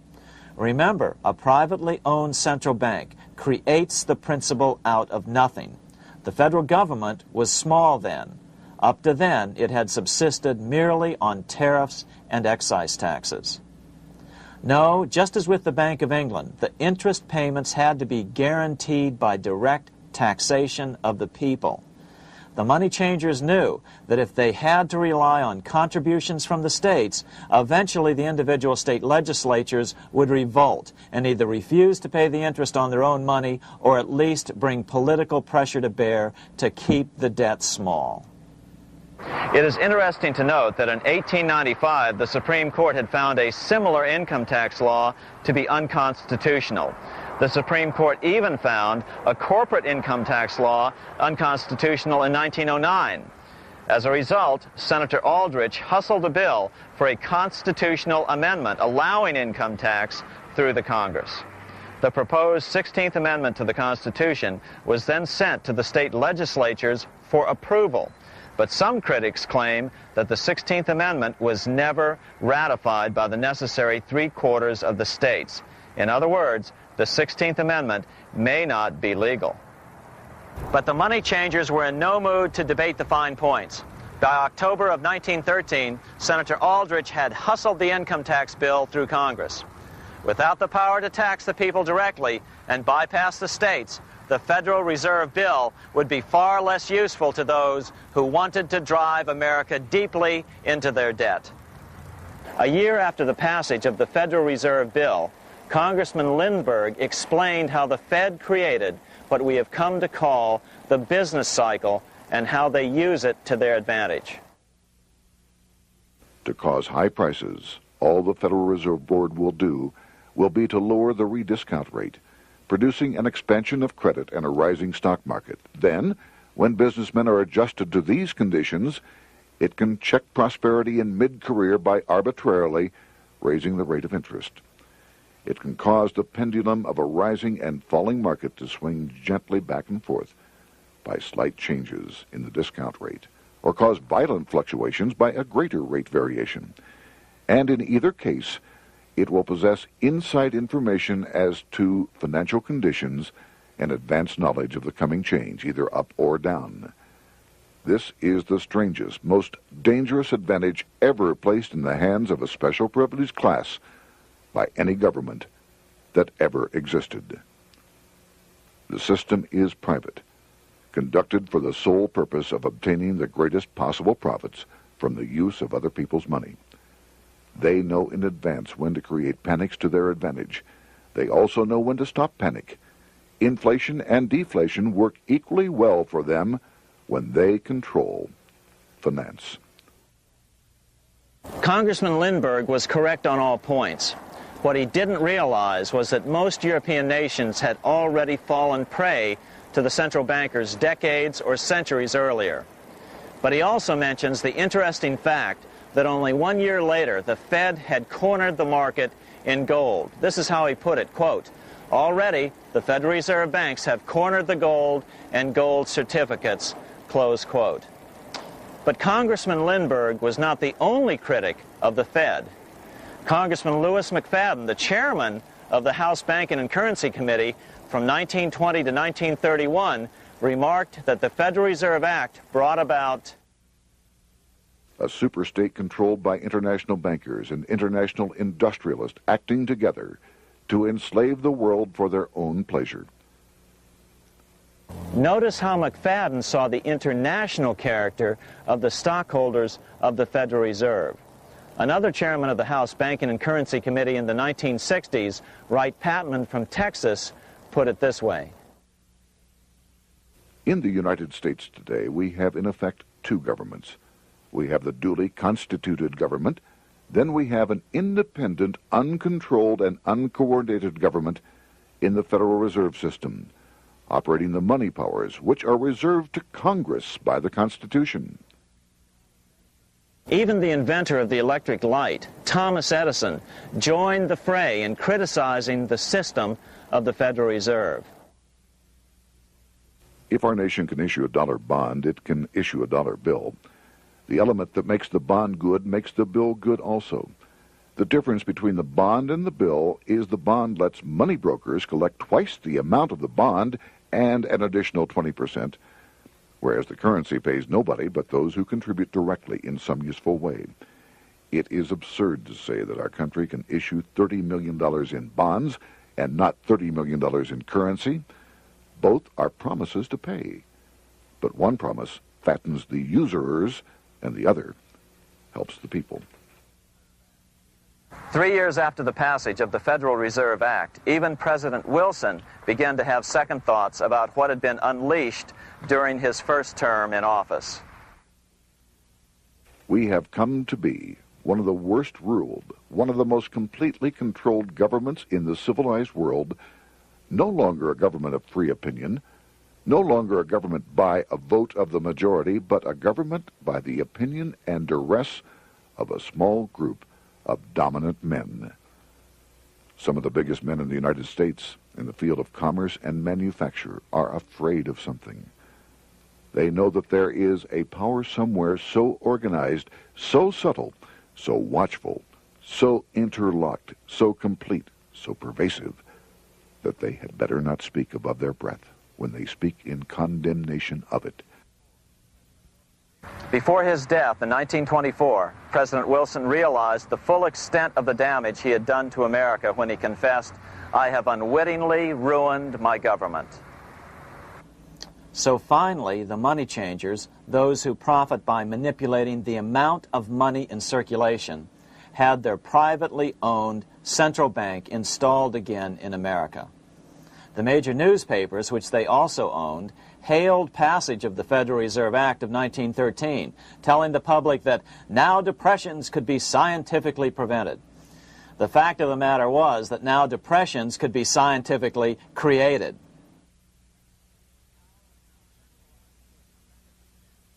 Power was now centralized to a tremendous extent. Now it was time for a war, a really big war. In fact, the First World War. Of course, to the central bankers, the political issues of war don't matter nearly as much as the profit potential, and nothing creates debts like warfare. England was the best example at that time. During the 119-year period between the founding of the Bank of England and Napoleon's defeat at Waterloo, England had been at war for 56 years, and much of the remaining time she'd been preparing for war. In World War I, the German Rothschilds loaned money to the Germans, the British Rothschilds loaned money to the British, and the French Rothschilds loaned money to the French. In America, J.P. Morgan was the sales agent for war materials to both the British and the French. In fact, 6 months into the war, Morgan became the largest consumer on earth, spending $10 million a day. His offices here at 23 Wall Street were mobbed by brokers and salesmen trying to cut a deal. In fact, it got so bad that the bank had to post guards at every door and at the partners' homes as well. Many other New York bankers made out as well from the war. President Wilson appointed Bernard Baruch to head the War Industries Board. According to historian James Perloff, both Baruch and the Rockefellers profited by some $200 million during the war. But profits were not the only motive. There was also revenge. The money changers never forgave the czars for their support of Lincoln during the Civil War. Also, Russia was the last major European nation to refuse to give in to the privately owned central bank scheme. 3 years after World War I broke out, the Russian Revolution toppled the Tsar and installed the scourge of communism. Jacob Schiff of Kuhn Loeb and Company bragged from his deathbed that he had spent $20 million towards the defeat of the Tsar. Money was funneled from England to support the revolution as well. Why would some of the richest men in the world financially back communism, the system that was openly vowing to destroy the so-called capitalism that made them wealthy? Researcher Gary Allen explained it this way. If one understands that socialism is not a share the wealth program, but is, in reality, a method to consolidate and control the wealth, then the seeming paradox of super-rich men promoting socialism becomes no paradox at all. Instead, it becomes logical, even the perfect tool of power-seeking megalomaniacs. Communism, or more accurately socialism, is not a movement of the downtrodden masses, but of the economic elite. As W. Cleon Skousen put it, In his 1970 book, The Naked Capitalist, Power from any source tends to create an appetite for additional power. It was almost inevitable that the super-rich would one day aspire to control not only their own wealth, but the wealth of the whole world. To achieve this, they were perfectly willing to feed the ambitions of the power-hungry political conspirators who were committed to the overthrow of all existing governments and the establishments of a central worldwide dictatorship.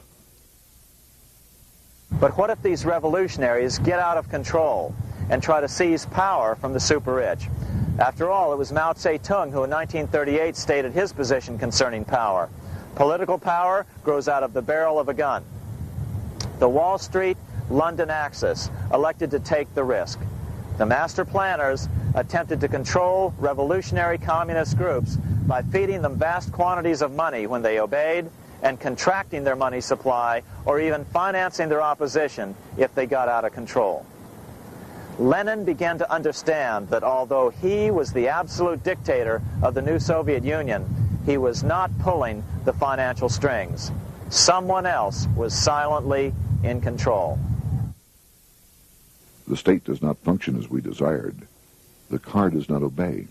A man is at the wheel and seems to lead it, but the car does not drive in the desired direction. It moves as another force wishes.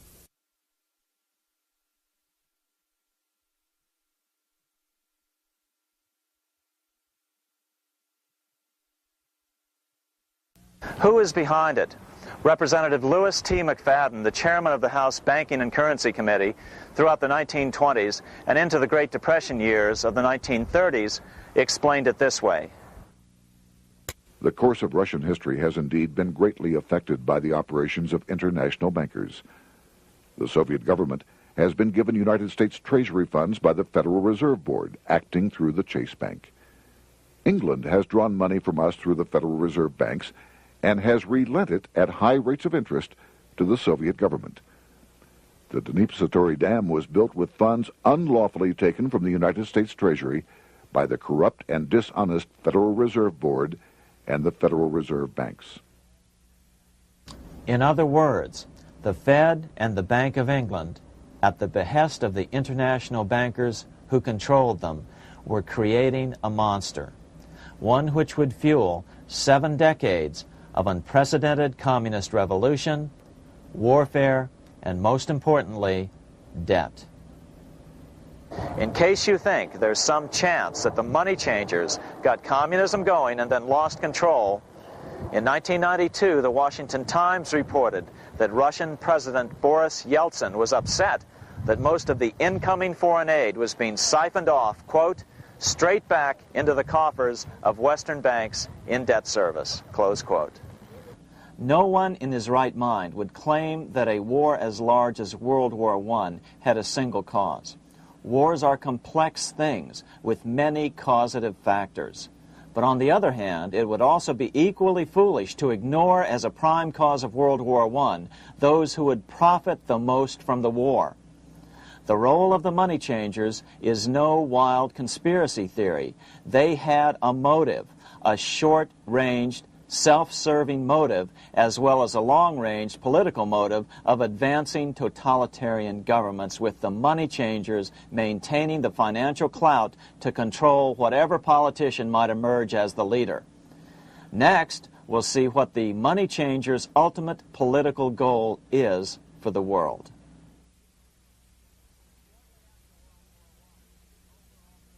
Shortly after World War I, the overall political agenda of the money changers began to be clear.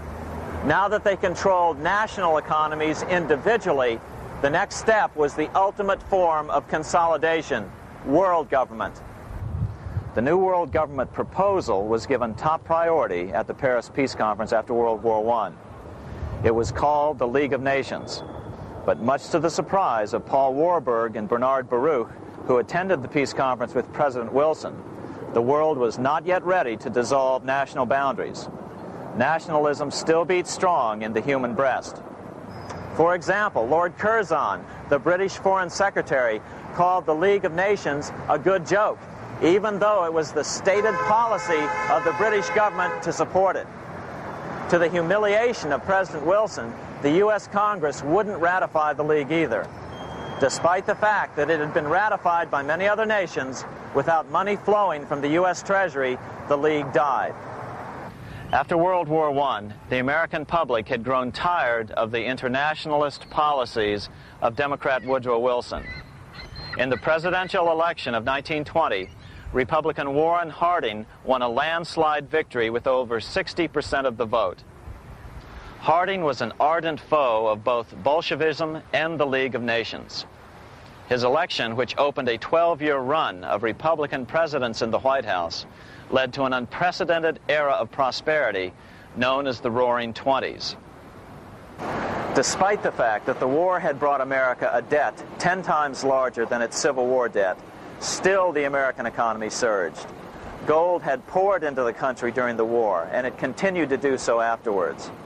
In the early 1920s, the governor of this bank, the Federal Reserve Bank of New York, a man named Benjamin Strong, met frequently with the secretive and eccentric governor of the Bank of England, Montague Norman.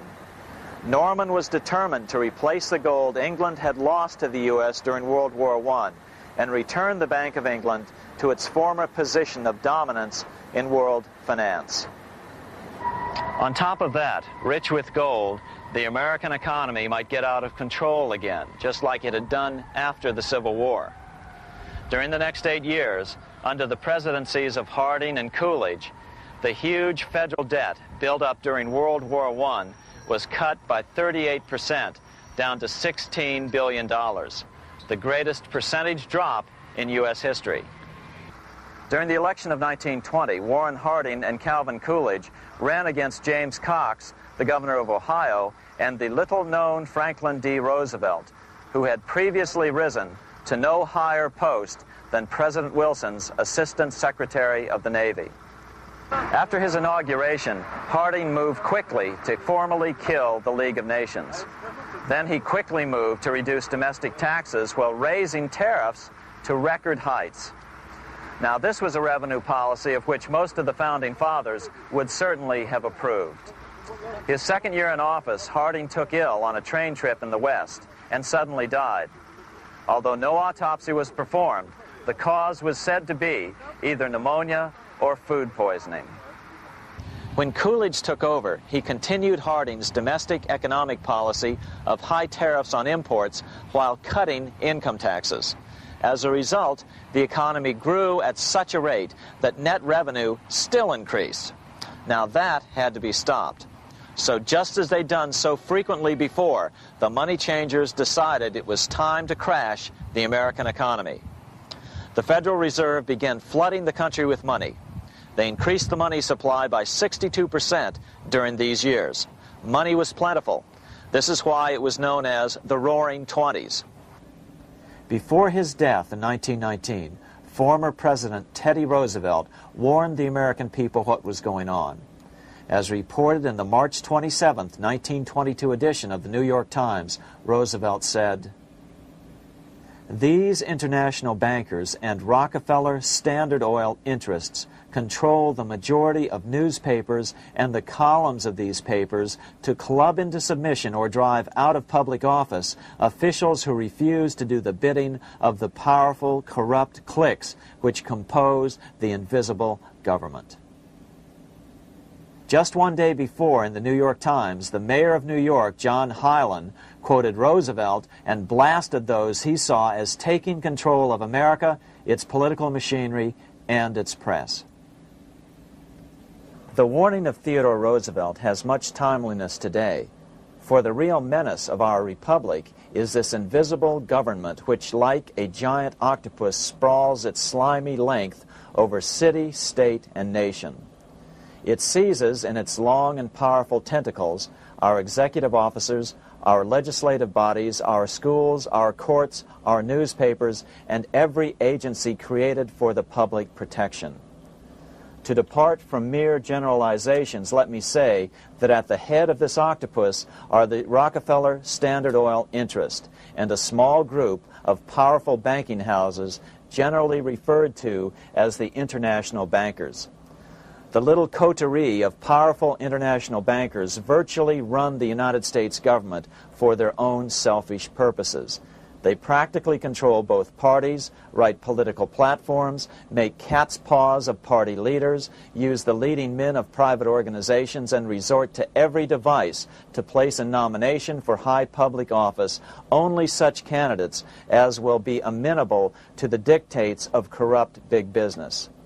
These international bankers and Rockefeller Standard Oil interests control the majority of newspapers and magazines in this country.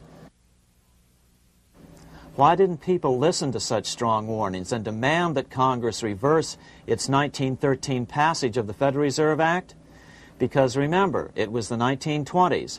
A steady increase in bank loans contributed to a rising market. In other words, just as it is today, in times of prosperity, no one wants to worry about economic issues. But there was a dark side to all this prosperity. Businesses expanded and became strung out on credit. Speculation in the booming stock market became rampant. Although everything looked rosy, it was a castle made of sand. When all was in readiness, in April of 1929, Paul Warburg, the father of the Federal Reserve, sent out a secret advisory warning his friends that a collapse and nationwide depression was certain. In August of 1929, the Fed began to tighten money. It is not a coincidence that the biographies of all the Wall Street giants of that era, John D. Rockefeller, J.P. Morgan, Bernard Baruch, etc., all marvel that they got out of the stock market just before the crash and put all their assets in cash or gold. On October 24th, 1929, the big New York bankers called in their 24-hour broker call loans. This meant that both stockbrokers and customers had to dump their stocks on the market to cover their loans, no matter what price they had to sell them for. As a result, the market tumbled, and that day was known as Black Thursday. According to John Kenneth Galbraith, writing in The Great Crash, 1929, at the height of the selling frenzy, Bernard Baruch brought Winston Churchill into the visitors' gallery of the New York Stock Exchange here to witness the panic and impress him with his power over the wild events down on the floor. Congressman Louis McFadden, chairman of the House Committee on Banking and Currency from 1920 to 1931, knew who to blame. He accused the Fed and the international bankers of orchestrating the crash. It was not accidental. It was a carefully contrived occurrence. The international bankers sought to bring about a condition of despair here so that they might emerge as rulers of us all. But McFadden went even farther. He openly accused them of causing the crash in order to steal America's gold. In February 1931, in the midst of the Depression, he put it this way. I think it can hardly be disputed that the statesmen and financiers of Europe are ready to take almost any means to reacquire rapidly the gold stock which Europe lost to America as the result of World War I. Curtis Dahl, a broker for Lehman Brothers, was on the floor of the New York Stock Exchange the day of the crash. In his 1970 book, FDR, My Exploited Father-in-Law, he explained that the crash was triggered by the planned sudden shortage of call money in the New York money market. Actually, it was the calculated shearing of the public by the world money powers triggered by the planned sudden shortage of call money in the New York money market. Within a few weeks, $3 billion of wealth simply seemed to vanish. Within a year, $40 billion had been lost. But did it really disappear? Or was it simply consolidated in fewer hands? And what did the Federal Reserve do? Instead of moving to help the economy out by quickly lowering interest rates to stimulate the economy, the Fed continued to brutally contract the money supply further, deepening the Depression. Between 1929 and 1933, the Fed reduced the money supply by an additional 33%. Although most Americans have never heard that the Fed was the cause of the Depression, this is well known among top economists.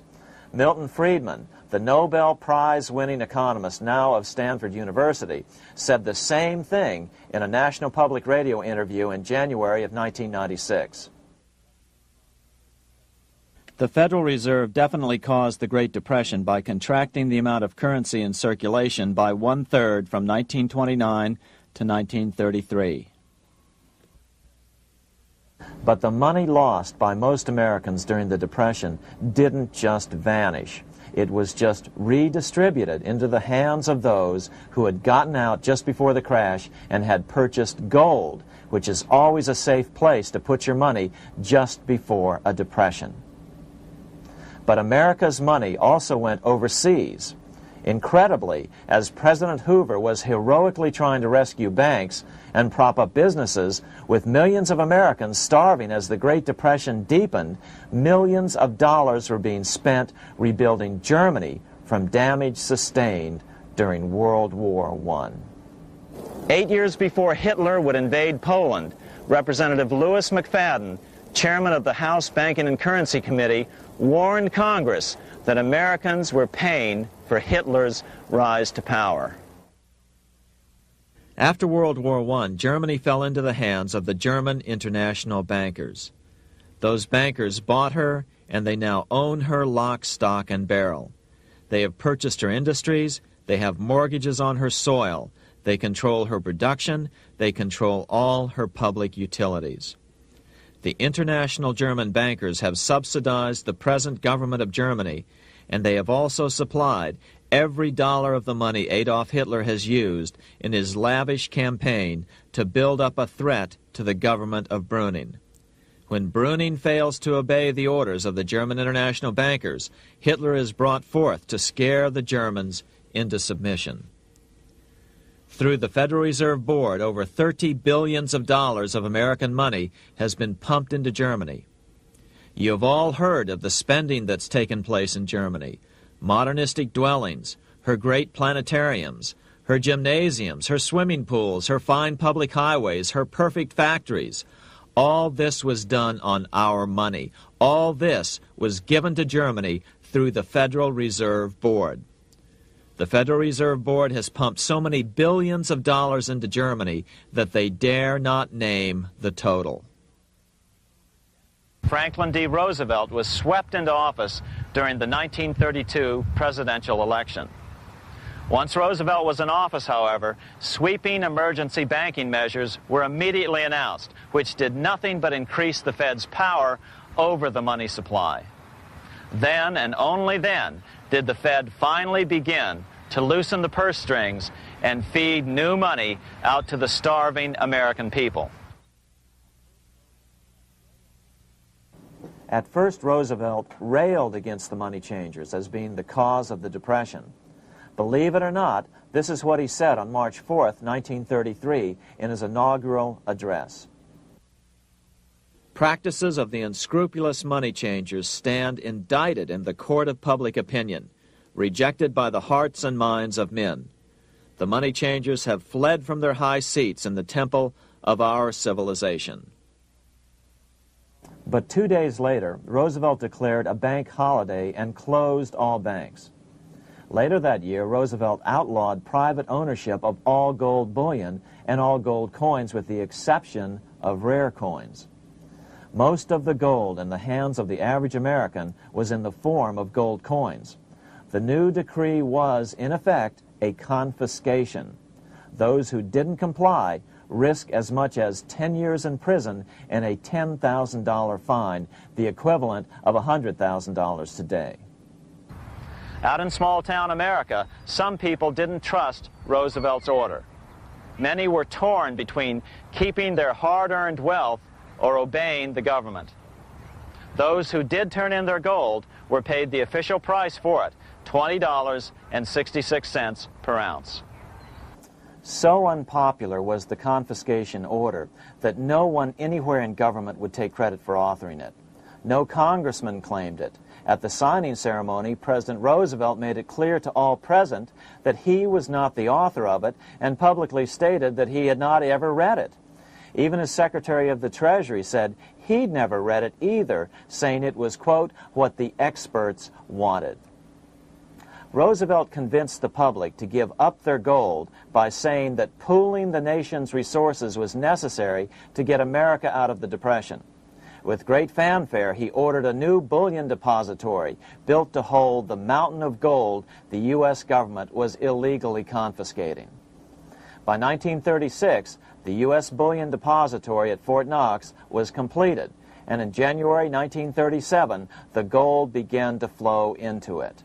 The rip-off of the ages was about to proceed.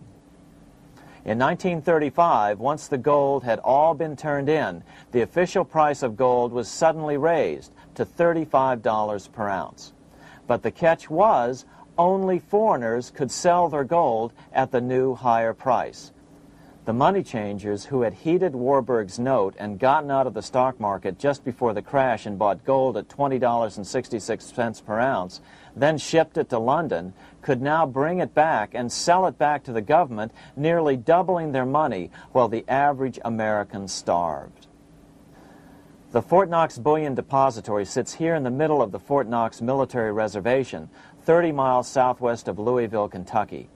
This was as close as we were permitted to get to the depository despite years of letters from members of Congress to allow our film crew inside.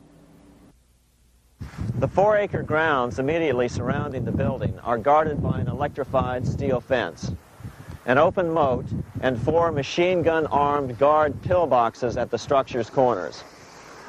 When the gold began arriving on January 13, 1937, there was unprecedented security.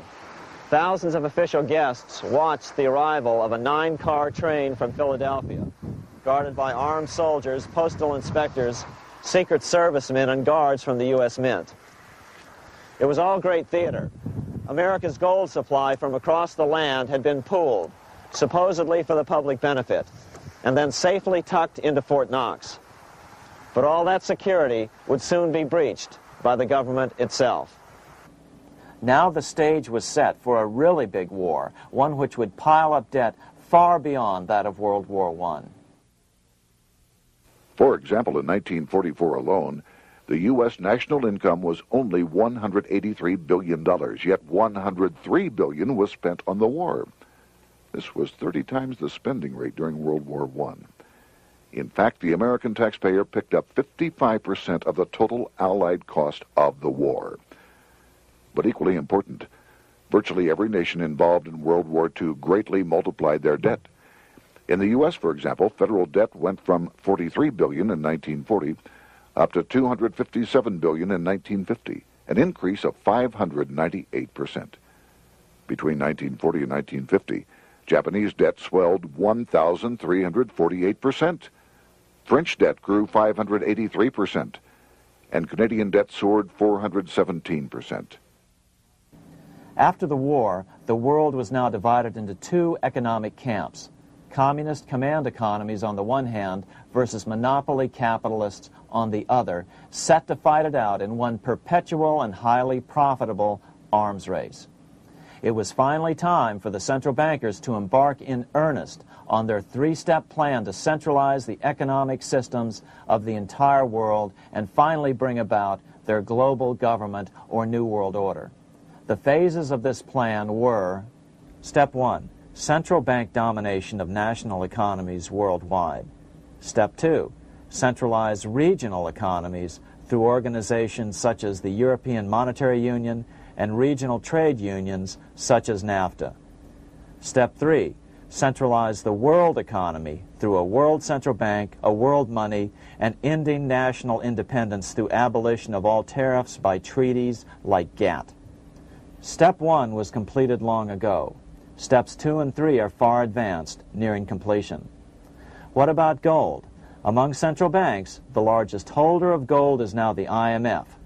It and central banks now control 2/3 of the world's gold supply, giving them the ability to manipulate the gold market.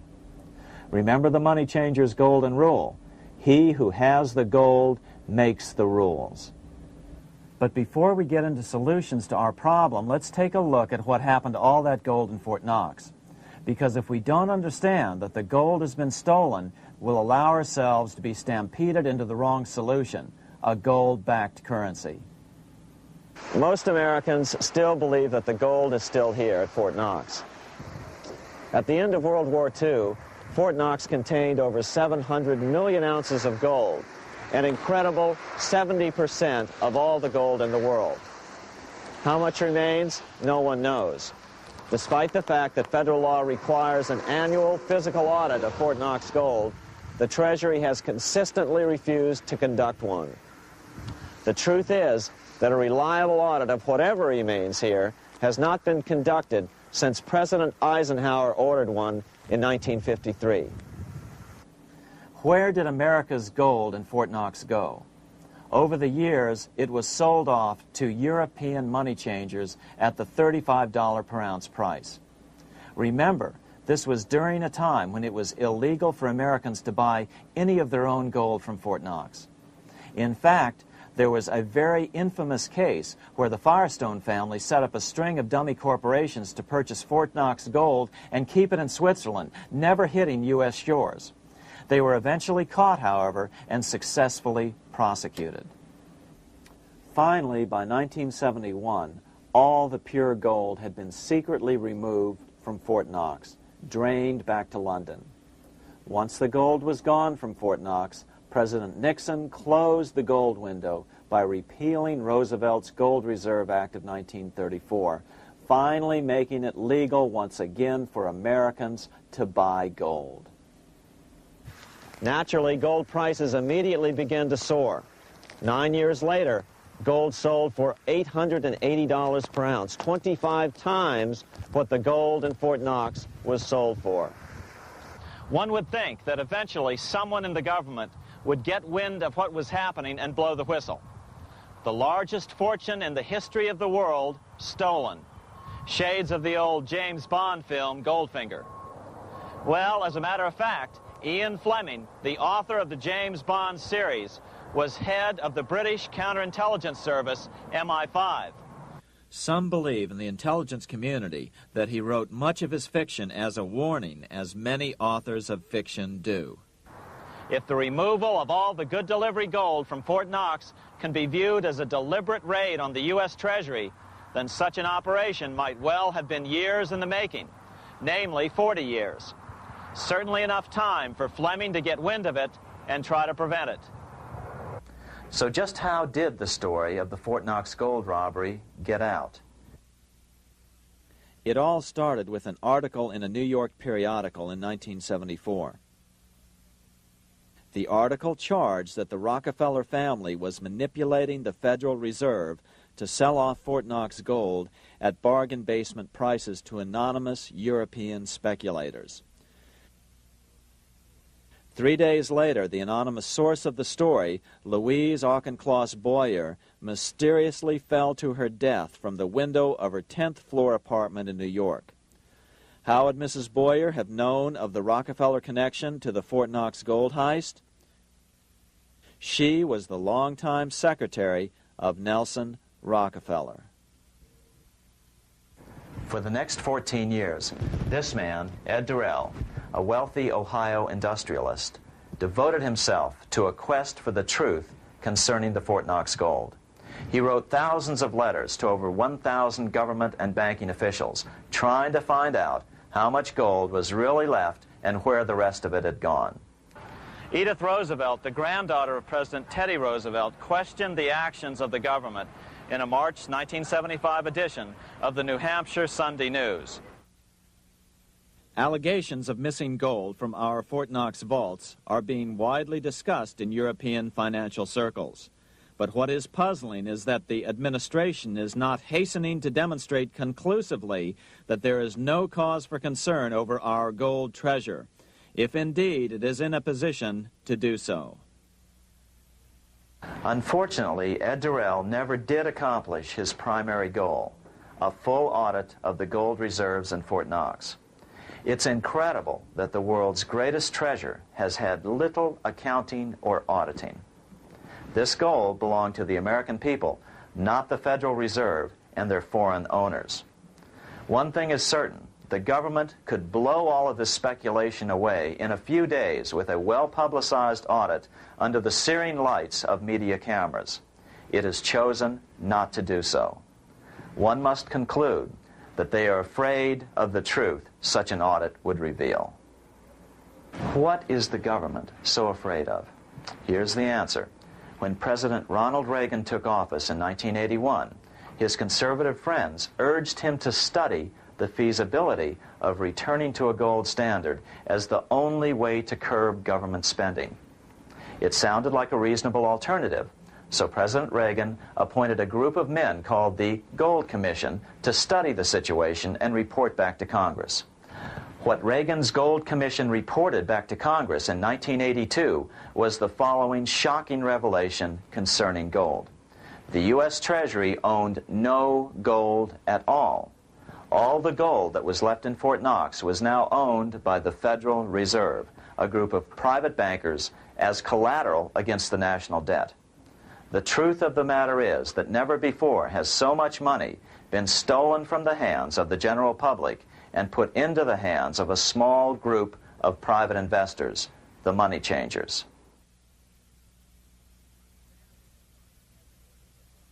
I'm standing in front of the headquarters of the International Monetary Fund located in Washington, D.C. Across the street, right over there, is the headquarters of the World Bank. What are these organizations, and who controls them, and most importantly, are they about to create a huge worldwide depression? Let us step back in time for a moment to the aftermath of World War I. People were tired of war, so under the guise of peacemaking, the international bankers devised a plan to consolidate power even further. Claiming only an international government would stem the tide of world wars, the money changers pushed forward a proposal for world government which stood on three legs. A world central bank to be called the Bank of International Settlements, a world judiciary to be called the World Court located in The Hague, the Netherlands, and a world executive and legislature to be called the League of Nations. As President Clinton's mentor, Georgetown historian Carroll Quigley wrote in his 1966 book, Tragedy and Hope, the powers of financial capitalism had a far-reaching plan, nothing less than to create a world system of financial control in private hands, able to dominate the political system of each country and the economy of the world as a whole. This system was to be controlled in a feudalistic fashion by the central banks of the world, acting in concert by secret agreements arrived at in frequent meetings and conferences. The apex of the system was to be the Bank for International Settlements in Bâle, Switzerland, a private bank owned and controlled by the world central banks, which were themselves private corporations. Each central bank sought to dominate its government by its ability to control treasury loans, to manipulate foreign exchanges, to influence the level of economic activity in the country, and to influence cooperative politicians by subsequent economic rewards in the business world. Despite intense pressure from the international bankers and the press, a handful of U.S. senators, led by Senator Henry Cabot Lodge, kept the U.S. out of these schemes. Without U.S. participation, the League was doomed. Incredibly, even though the U.S. rejected the World Central Bank, the BIS, the New York Federal Reserve ignored its government and arrogantly sent representatives to Switzerland to participate in the central bankers' meeting right up until 1994, when the U.S. was finally officially dragged into it. Their world government schemes thwarted, the bankers resorted to the old formula, another war to wear down the resistance to world government while reaping handsome profits. To this end, Wall Street helped resurrect Germany through the Thyssen banks, which were affiliated with the Harriman interest in New York, just as the Chase Bank had assisted in the financing of the Bolshevik Revolution in Russia during World War I. Chase Bank was controlled by the Rockefeller family. Subsequently, it was merged with Warburg's Manhattan Bank to form the Chase Manhattan Bank. Now this has merged with Chemical Bank of New York, making it the largest Wall Street bank. Their strategy worked. Even before World War II was over, world government was back on track. In 1944, at Bretton Woods, New Hampshire, the International Monetary Fund and the World Bank were approved with full U.S. participation. The Second League of Nations, renamed the United Nations, was approved in 1945. Soon, a new international court system was functioning as well. All effective opposition to these international bodies before the war had evaporated in the heat of war, just as planned. These new organizations simply repeated on a world scale what the National Banking Act of 1864 and the Federal Reserve Act of 1913 had established in the U.S. They created a banking cartel composed of the world's central banks, which gradually assumed the power to dictate credit policies to the banks of all the nations. For example, just as the Federal Reserve Act authorized the creation of a new national fiat currency called Federal Reserve Notes, the IMF has been given the authority to issue a world fiat money called Special Drawing Rights, or SDRs. To date, the IMF has created in excess of $30 billion worth of SDRs. Member nations are being pressured to make their currencies fully exchangeable for SDRs.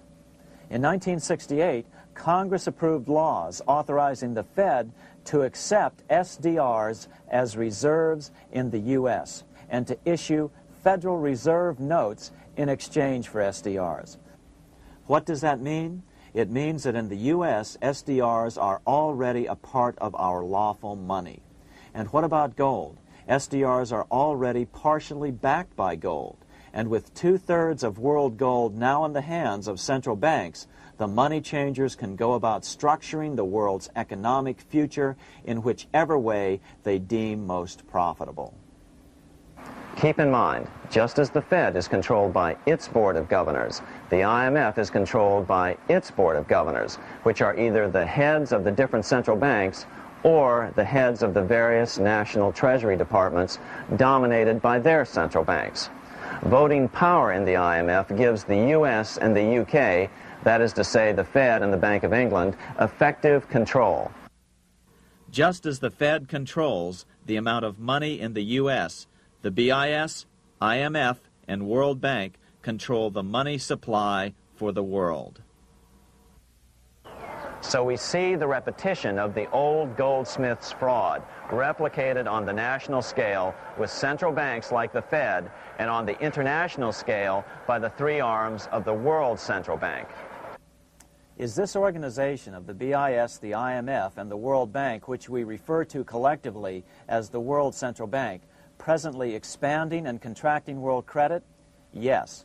Regulations put into effect in 1988 by the BIS required the world's bankers to raise their capital and reserves to 8% of liabilities by 1992. Increased capital requirements put an upper limit to the fractional reserve lending, similar to the way cash reserve requirements do. What has this seemingly insignificant regulation made in a Swiss city 8 years ago meant to the world? It means our banks cannot loan more and more money to buy more and more time before the next depression, as a maximum loan ratio is now set. It means those nations with the lowest bank reserves in their systems have already felt the terrible effects of this credit contraction as their banks scrambled to raise money to increase their reserves to 8%. To raise the money, they had to sell stocks, which depressed their stock markets and began the depression first in their countries. Japan, which in 1988 had among the lowest capital and reserve requirements and thus was the most affected by the regulation, has experienced a financial crash which began almost immediately in 1989, which has wiped out a staggering 50% of the value of its stock market since 1990 and 60% of the value of its commercial real estate. The Bank of Japan has lowered its interest rates to 0.5%, practically giving away money to resurrect the economy, but still the depression worsens. Due to the $20 billion U.S. bailout of Mexico, the financial collapse in that nation is already known here. Yet despite the bailout, the economy continues to be a disaster. One huge debt after another is rolled over as new loans are being made simply to enable Mexico to pay the interest on the old loans. In the south of Mexico, the poor have been in open revolt as every spare peso is being siphoned out of the country to make interest payments.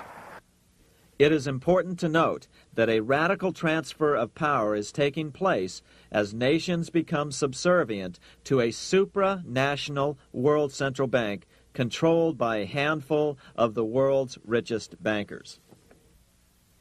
As the IMF creates more and more SDRs by the stroke of a pen on IMF ledgers, more and more nations borrow them to pay interest on their mounting debts and gradually fall under the control of the faceless bureaucrats of the World Central Bank.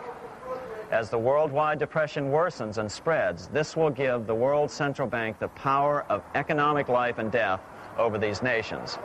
It will decide which nations will be permitted to receive further loans and which nations will starve. Despite all the rhetoric about development and the alleviation of poverty, the result is a steady transfer of wealth from the debtor nations to the money changers' central banks which control the IMF and the World Bank. For example, in 1992, the Third World debtor nations, which borrowed from the World Bank, paid $198 million more to the central banks of the developed nations for World Bank-funded purposes than they received from the World Bank. All this increases their permanent debt in exchange for temporary relief of poverty caused by prior borrowings. Already, these repayments exceed the amount of the new loans.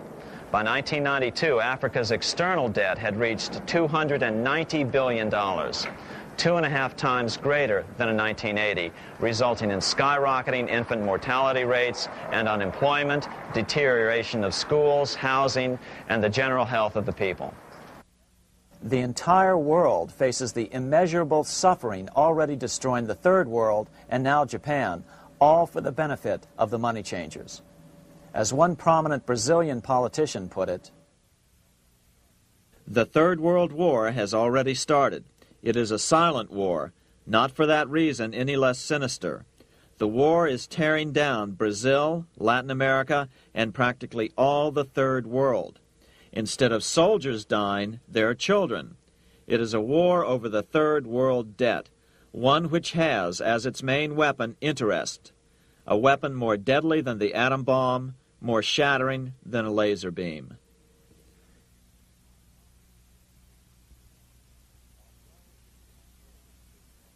Although it would be absurd to ignore the pivotal role played by influential families such as the Rothschilds, the Warburgs, the Schiffs, the Morgans, and the Rockefellers in any review of the history of central banking and fractional banking, keep in mind, by now, central banks and the large commercial banks are up to 3 centuries old and deeply entrenched in the economic life of many nations. These banks are no longer dependent on clever individuals such as a Nathan Rothschild. Years ago, the question of ownership was important, but no longer.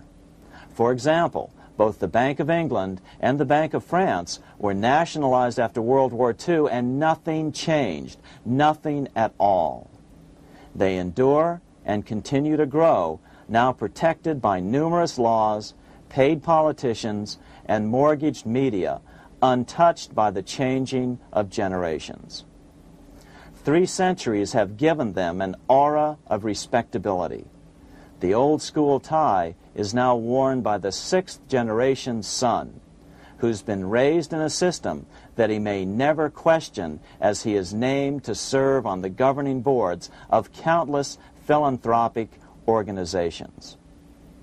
To focus attention today on individuals or families, or to attempt to sort out the current holders of power, serves little useful purpose and would be a distraction from the cure. The problem is far bigger than that. It is the corrupt banking system that was and is being used to consolidate vast wealth into fewer and fewer hands that is our current economic problem. Change the names of the main players now, and the problem will neither go away nor even miss a beat. Likewise, among the hordes of bureaucrats working in the World Bank, central banks, and international banks, only a tiny fraction have any idea of what's really going on. No doubt they'd be horrified to learn that their work is contributing to the terrible impoverishment and gradual enslavement of mankind to a few incredibly rich plutocrats. So really, there's no use in emphasizing the role of individuals anymore. And the problem even transcends the normal spectrum of political right and left. Both communism and socialism, as well as monopoly capitalism, have been used by the money changers. Today, they profit from either side of the new political spectrum. The big government, welfare state on the so-called left wing versus the neoconservative, laissez-faire capitalists who want big government totally out of their lives on the right wing. Either way, the bankers win. Monetary reform is the most important political issue facing this nation. That clarified, let's proceed to the conclusions in the spirit Lincoln declared, with malice towards none, with charity towards all. At the start of this video, we ask a number of troubling questions. Let's be sure we've answered them.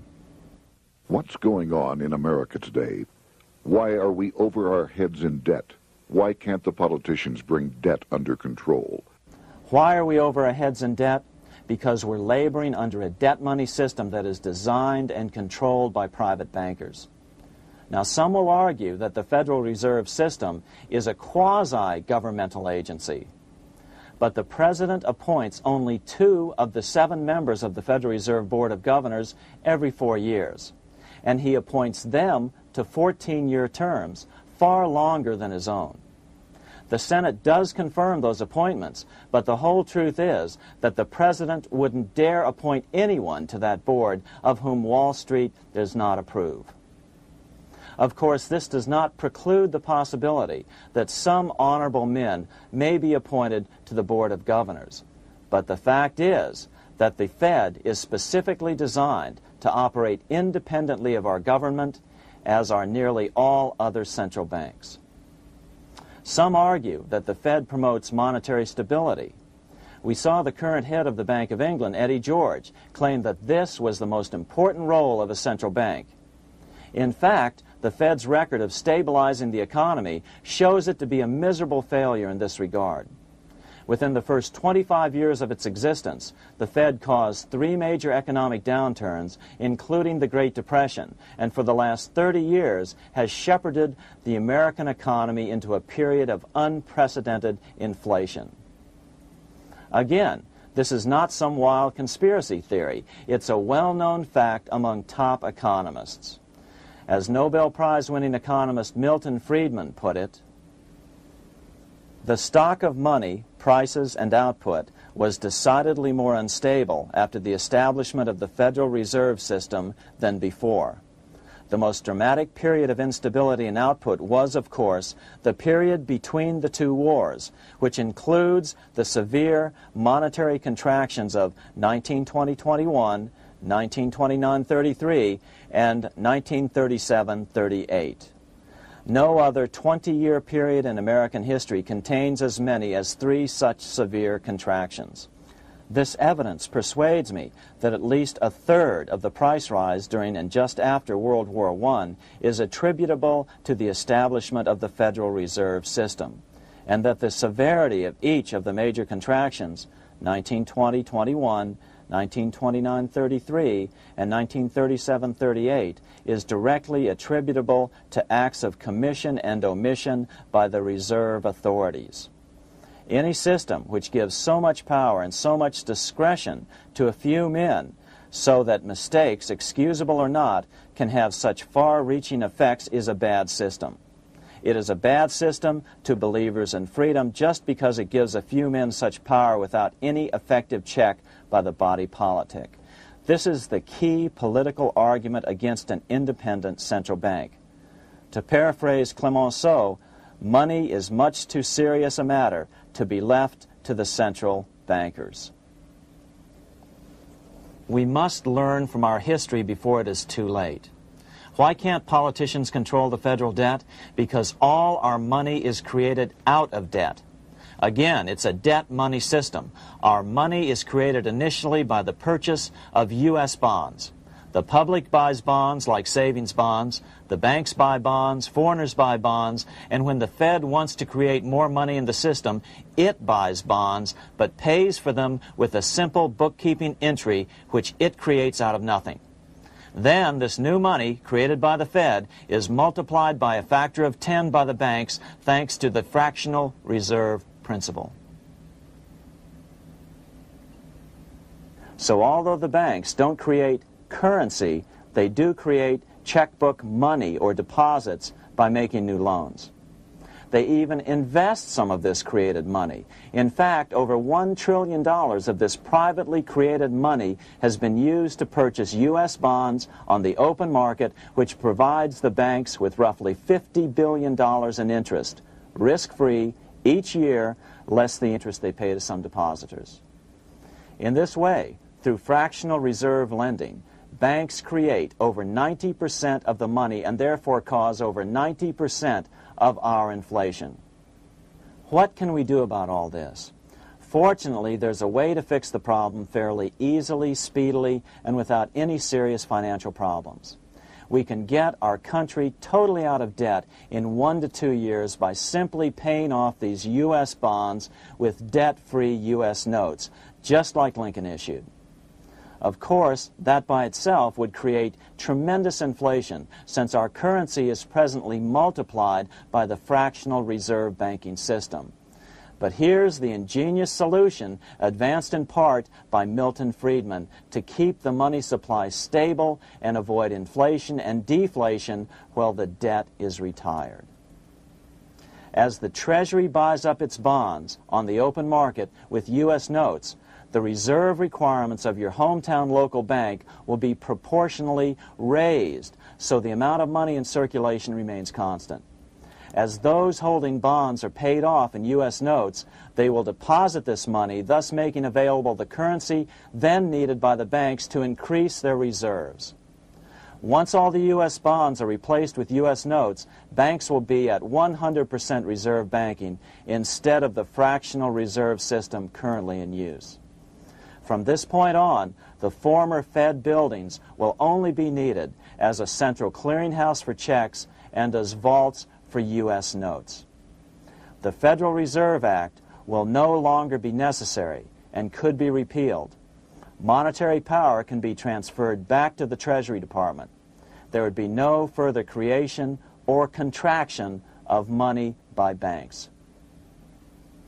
By doing it this way, our national debt can be paid off in a single year or so, and the Fed and fractional reserve banking abolished without national bankruptcy, financial collapse, inflation or deflation, or any significant change in the way the average American goes about his business.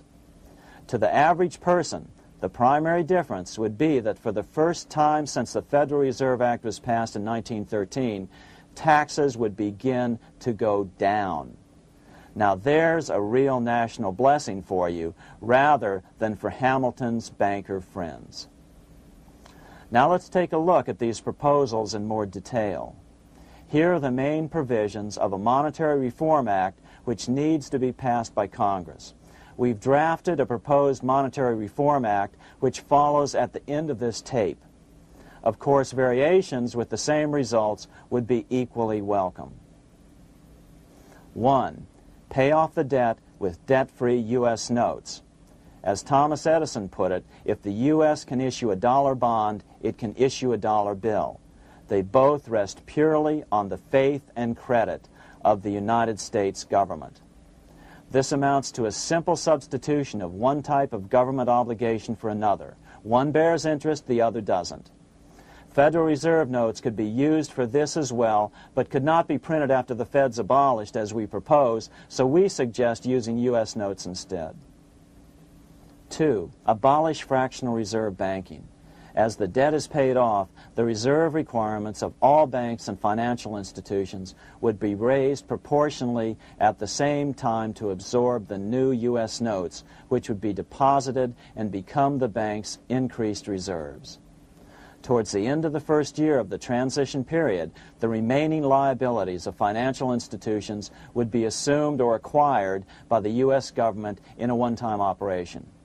In other words, they too would eventually be paid off with debt-free U.S. notes in order to keep the total money supply stable.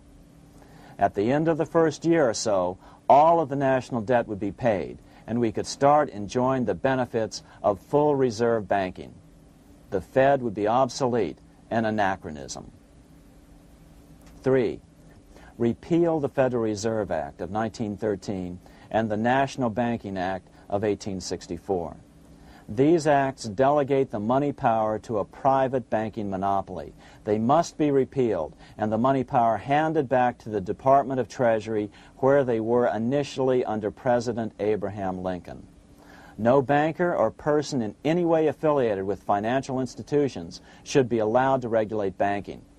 After the first two reforms, these acts would serve no useful purpose anyway, since they relate to a fractional reserve banking system. 4. Withdraw the U.S. from the IMF, the BIS, and the World Bank. These institutions, like the Federal Reserve, are designed to further centralize the power of the international bankers over the world's economy, and the U.S. must withdraw from them. Their harmless functions, such as currency exchange, can be accomplished either nationally or in new organizations limited to those functions. Such a monetary reform act would guarantee that the amount of money in circulation would stay very stable, causing neither inflation nor deflation. Remember, for the last 3 decades, the Fed has doubled the American money supply every 10 years. That fact and fractional reserve banking are the real causes of inflation and the reduction in our buying power, a hidden tax. These and other taxes are the real reasons both parents now have to work just to get by. The money supply should increase slowly to keep prices stable, roughly in proportion to population growth, about 3% per year, not at the whim of a group of bankers meeting in secret. In fact, all future decisions on how much money will be in the American economy must be made based on statistics of population growth and the price level index. The new monetary regulators and the Treasury Department, perhaps called the Monetary Committee, would have absolutely no discretion in this matter except in time of declared war. This would ensure a steady, stable money growth of roughly 3% per year, resulting in stable prices and no sharp changes in the money supply. To make certain the process is completely open and honest, all deliberations would be public, not secret, as meetings of the Fed's Board of Governors are today. How do we know this will work? Because these steps remove the 2 major causes of economic instability, the Fed and fractional reserve banking, and the newest one as well, the BIS, Bank of International Settlements. But most importantly, the danger of a severe depression would be eliminated. Let's listen to Milton Friedman on the single cause of severe economic depressions. I know of no severe depression in any country or any time that was not accompanied by a sharp decline in the stock of money, and equally of no sharp decline in the stock of money that was not accompanied by a severe depression. Issuing our own currency is not a radical solution. It's been advocated by Presidents Jefferson, Madison, Jackson, Van Buren, and Lincoln.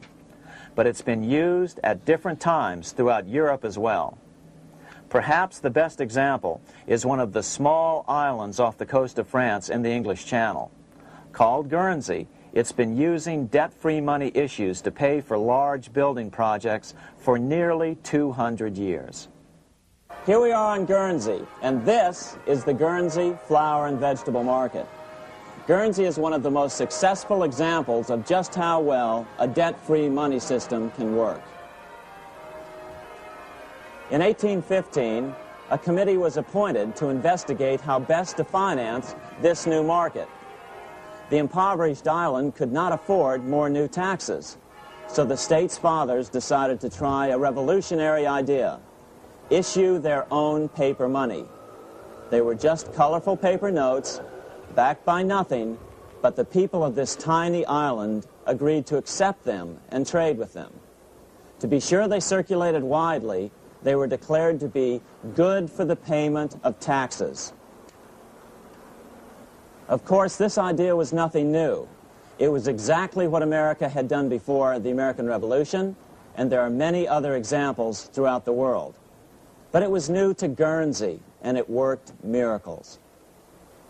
This market is still in use, and remember, it was built for no debt to the people of this island state. But what if we follow Guernsey's example? How would the bankers react to these reforms? Certainly the international bankers' cartel will oppose reforms that do away with their control of the world's economies as they have in the past. But it is equally certain that Congress has the constitutional authority and responsibility to authorize the issuance of debt-free money, U.S. notes, and to reform the very banking laws it ill-advisedly enacted. Undoubtedly, the bankers will claim that issuing debt-free money will cause severe inflation or make other dire predictions. But remember, it is fractional reserve banking which is the real cause of over 90% of all inflation, not whether debt-free U.S. notes are used to pay for government deficits. In the current system, any spending excesses on the part of Congress are turned into more debt bonds, and the 10% purchased by the Fed are then multiplied many times over by the bankers, causing over 90% of all inflation. Our fractional reserve and debt-based banking system is the problem. We must ignore its inevitable resistance to reform and remain firm until the cure is complete. As the director of the Bank of England in the 1920s, Sir Josiah Stamp put it, referring to this modern fractional reserve banking system, "Banking is conceived in iniquity and born in sin. Bankers own the earth.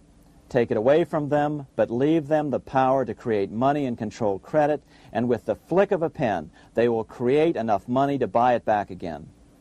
Take this great power away from the bankers, and all great fortunes like mine will disappear, and they ought to disappear, for this would be a better and happier world to live in. But if you want to continue the slaves of bankers and pay the cost of your own slavery, let them continue to create money and to control credit." Americans are slowly figuring this out. Today, over 3,200 cities and counties have endorsed the proposal of a nonprofit organization called Sovereignty. The Sovereignty movement calls for Congress to authorize the Secretary of the Treasury to issue $90 billion per year of U.S. notes, not Federal Reserve notes nor debt-based bonds, to loan money interest-free to cities, counties, and school districts for needed capital improvements. Remarkably, and to their praise, the Community Bankers Association of Illinois, representing 515 member banks, has endorsed this sovereignty proposal, a good step in the right direction. As Milton Friedman has repeatedly pointed out, no severe depression can occur without a severe contraction of money. In our system, only the Fed, the Bank of International Settlements, with U.S. bankers' cooperation, or a combination of the largest Wall Street banks could cause a depression. In other words, our economy is so huge and resilient, a depression just can't happen by accident. Unless we reform our banking system, they will always have that power. They can pull the plug on our economy anytime they choose. The only solution is to abolish the Fed and the fractional reserve banking system and withdraw from the BIS. Only that will break the power of the international bankers over our economy. And keep in mind, a stock market crash itself cannot cause a severe depression. Only the severe contraction of our money supply can cause a severe depression. The stock market crash of 1929 only wiped out market speculators, mostly the small to medium ones, resulting in $3 billion in wealth changing hands. But it served as a smokescreen for a 33% contraction in credit by the Fed over the next 4 years, which resulted in over $40 billion in wealth from the American middle class being transferred to the big banks. Then, despite impotent howls of protest from a divided Congress, the independent Fed kept the money supply contracted for a full decade. Only World War II ended the terrible suffering the Fed inflicted on the American people. In a depression, the remaining wealth of the debt-burdened American middle class will be wiped out by unemployment, declining wages, and the resulting foreclosures. If we start to act to reform our monetary system, the money changers may do what they did in 1929 and then the 1930s, crash the stock market and use that as a smokescreen while contracting the money supply. But if we're determined to fight to regain control over our money, we can come out of it fairly quickly, perhaps in only a very few months, as U.S. notes begin to circulate and replace the money withdrawn by the bankers. The longer we wait, the greater the danger we'll permanently lose control of our nation. But some still wonder why the international bankers would want to cause a depression. Wouldn't that be killing the goose that is currently laying all those golden interest eggs? Remember what Larry Bates said at the first of this videotape. You see, in periods of economic upheaval, in economic crisis, wealth is not destroyed. It is merely transferred. Do we have any hints as to what the money changers have in store for us?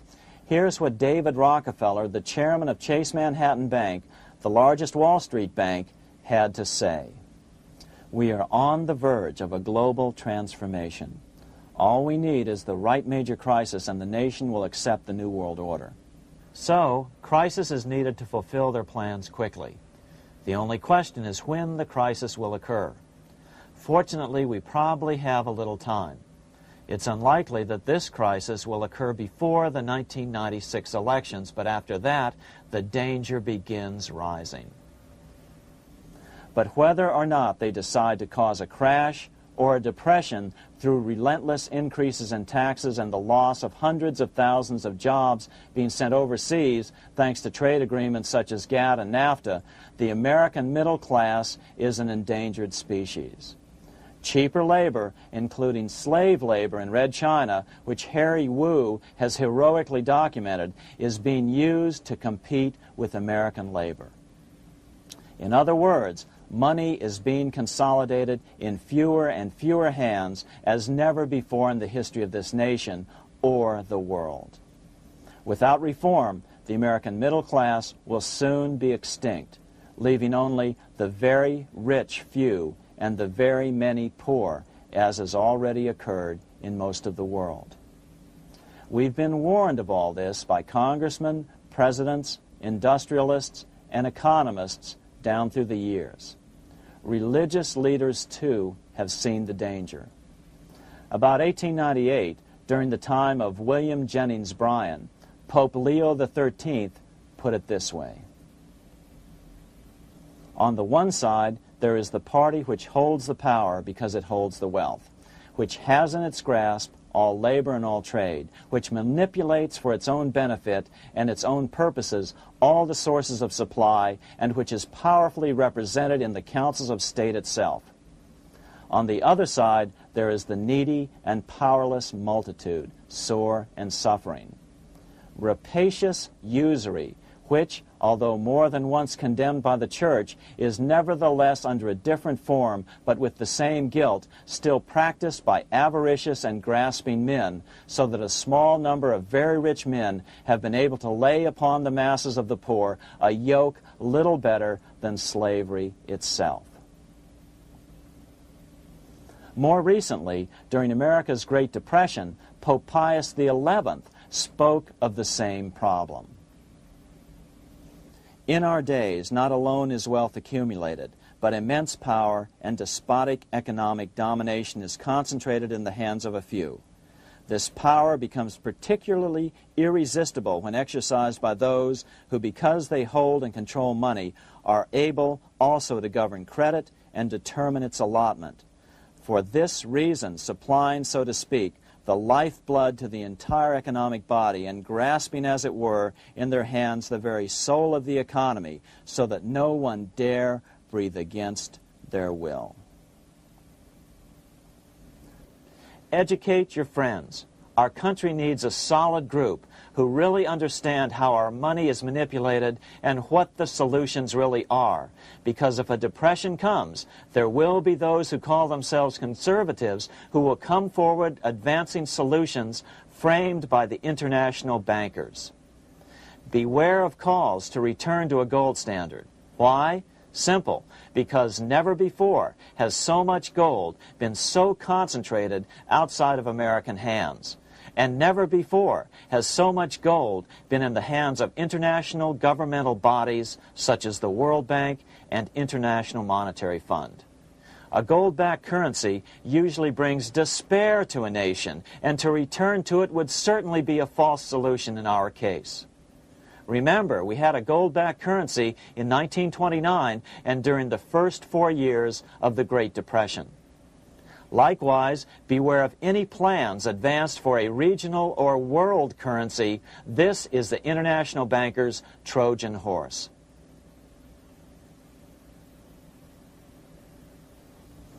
Educate your member of Congress. It only takes a few persuasive members to make the others pay attention. Most congressmen just don't understand the system. Some understand it, but are so influenced by bank PAC contributions that they ignore it, not realizing the gravity of their neglect.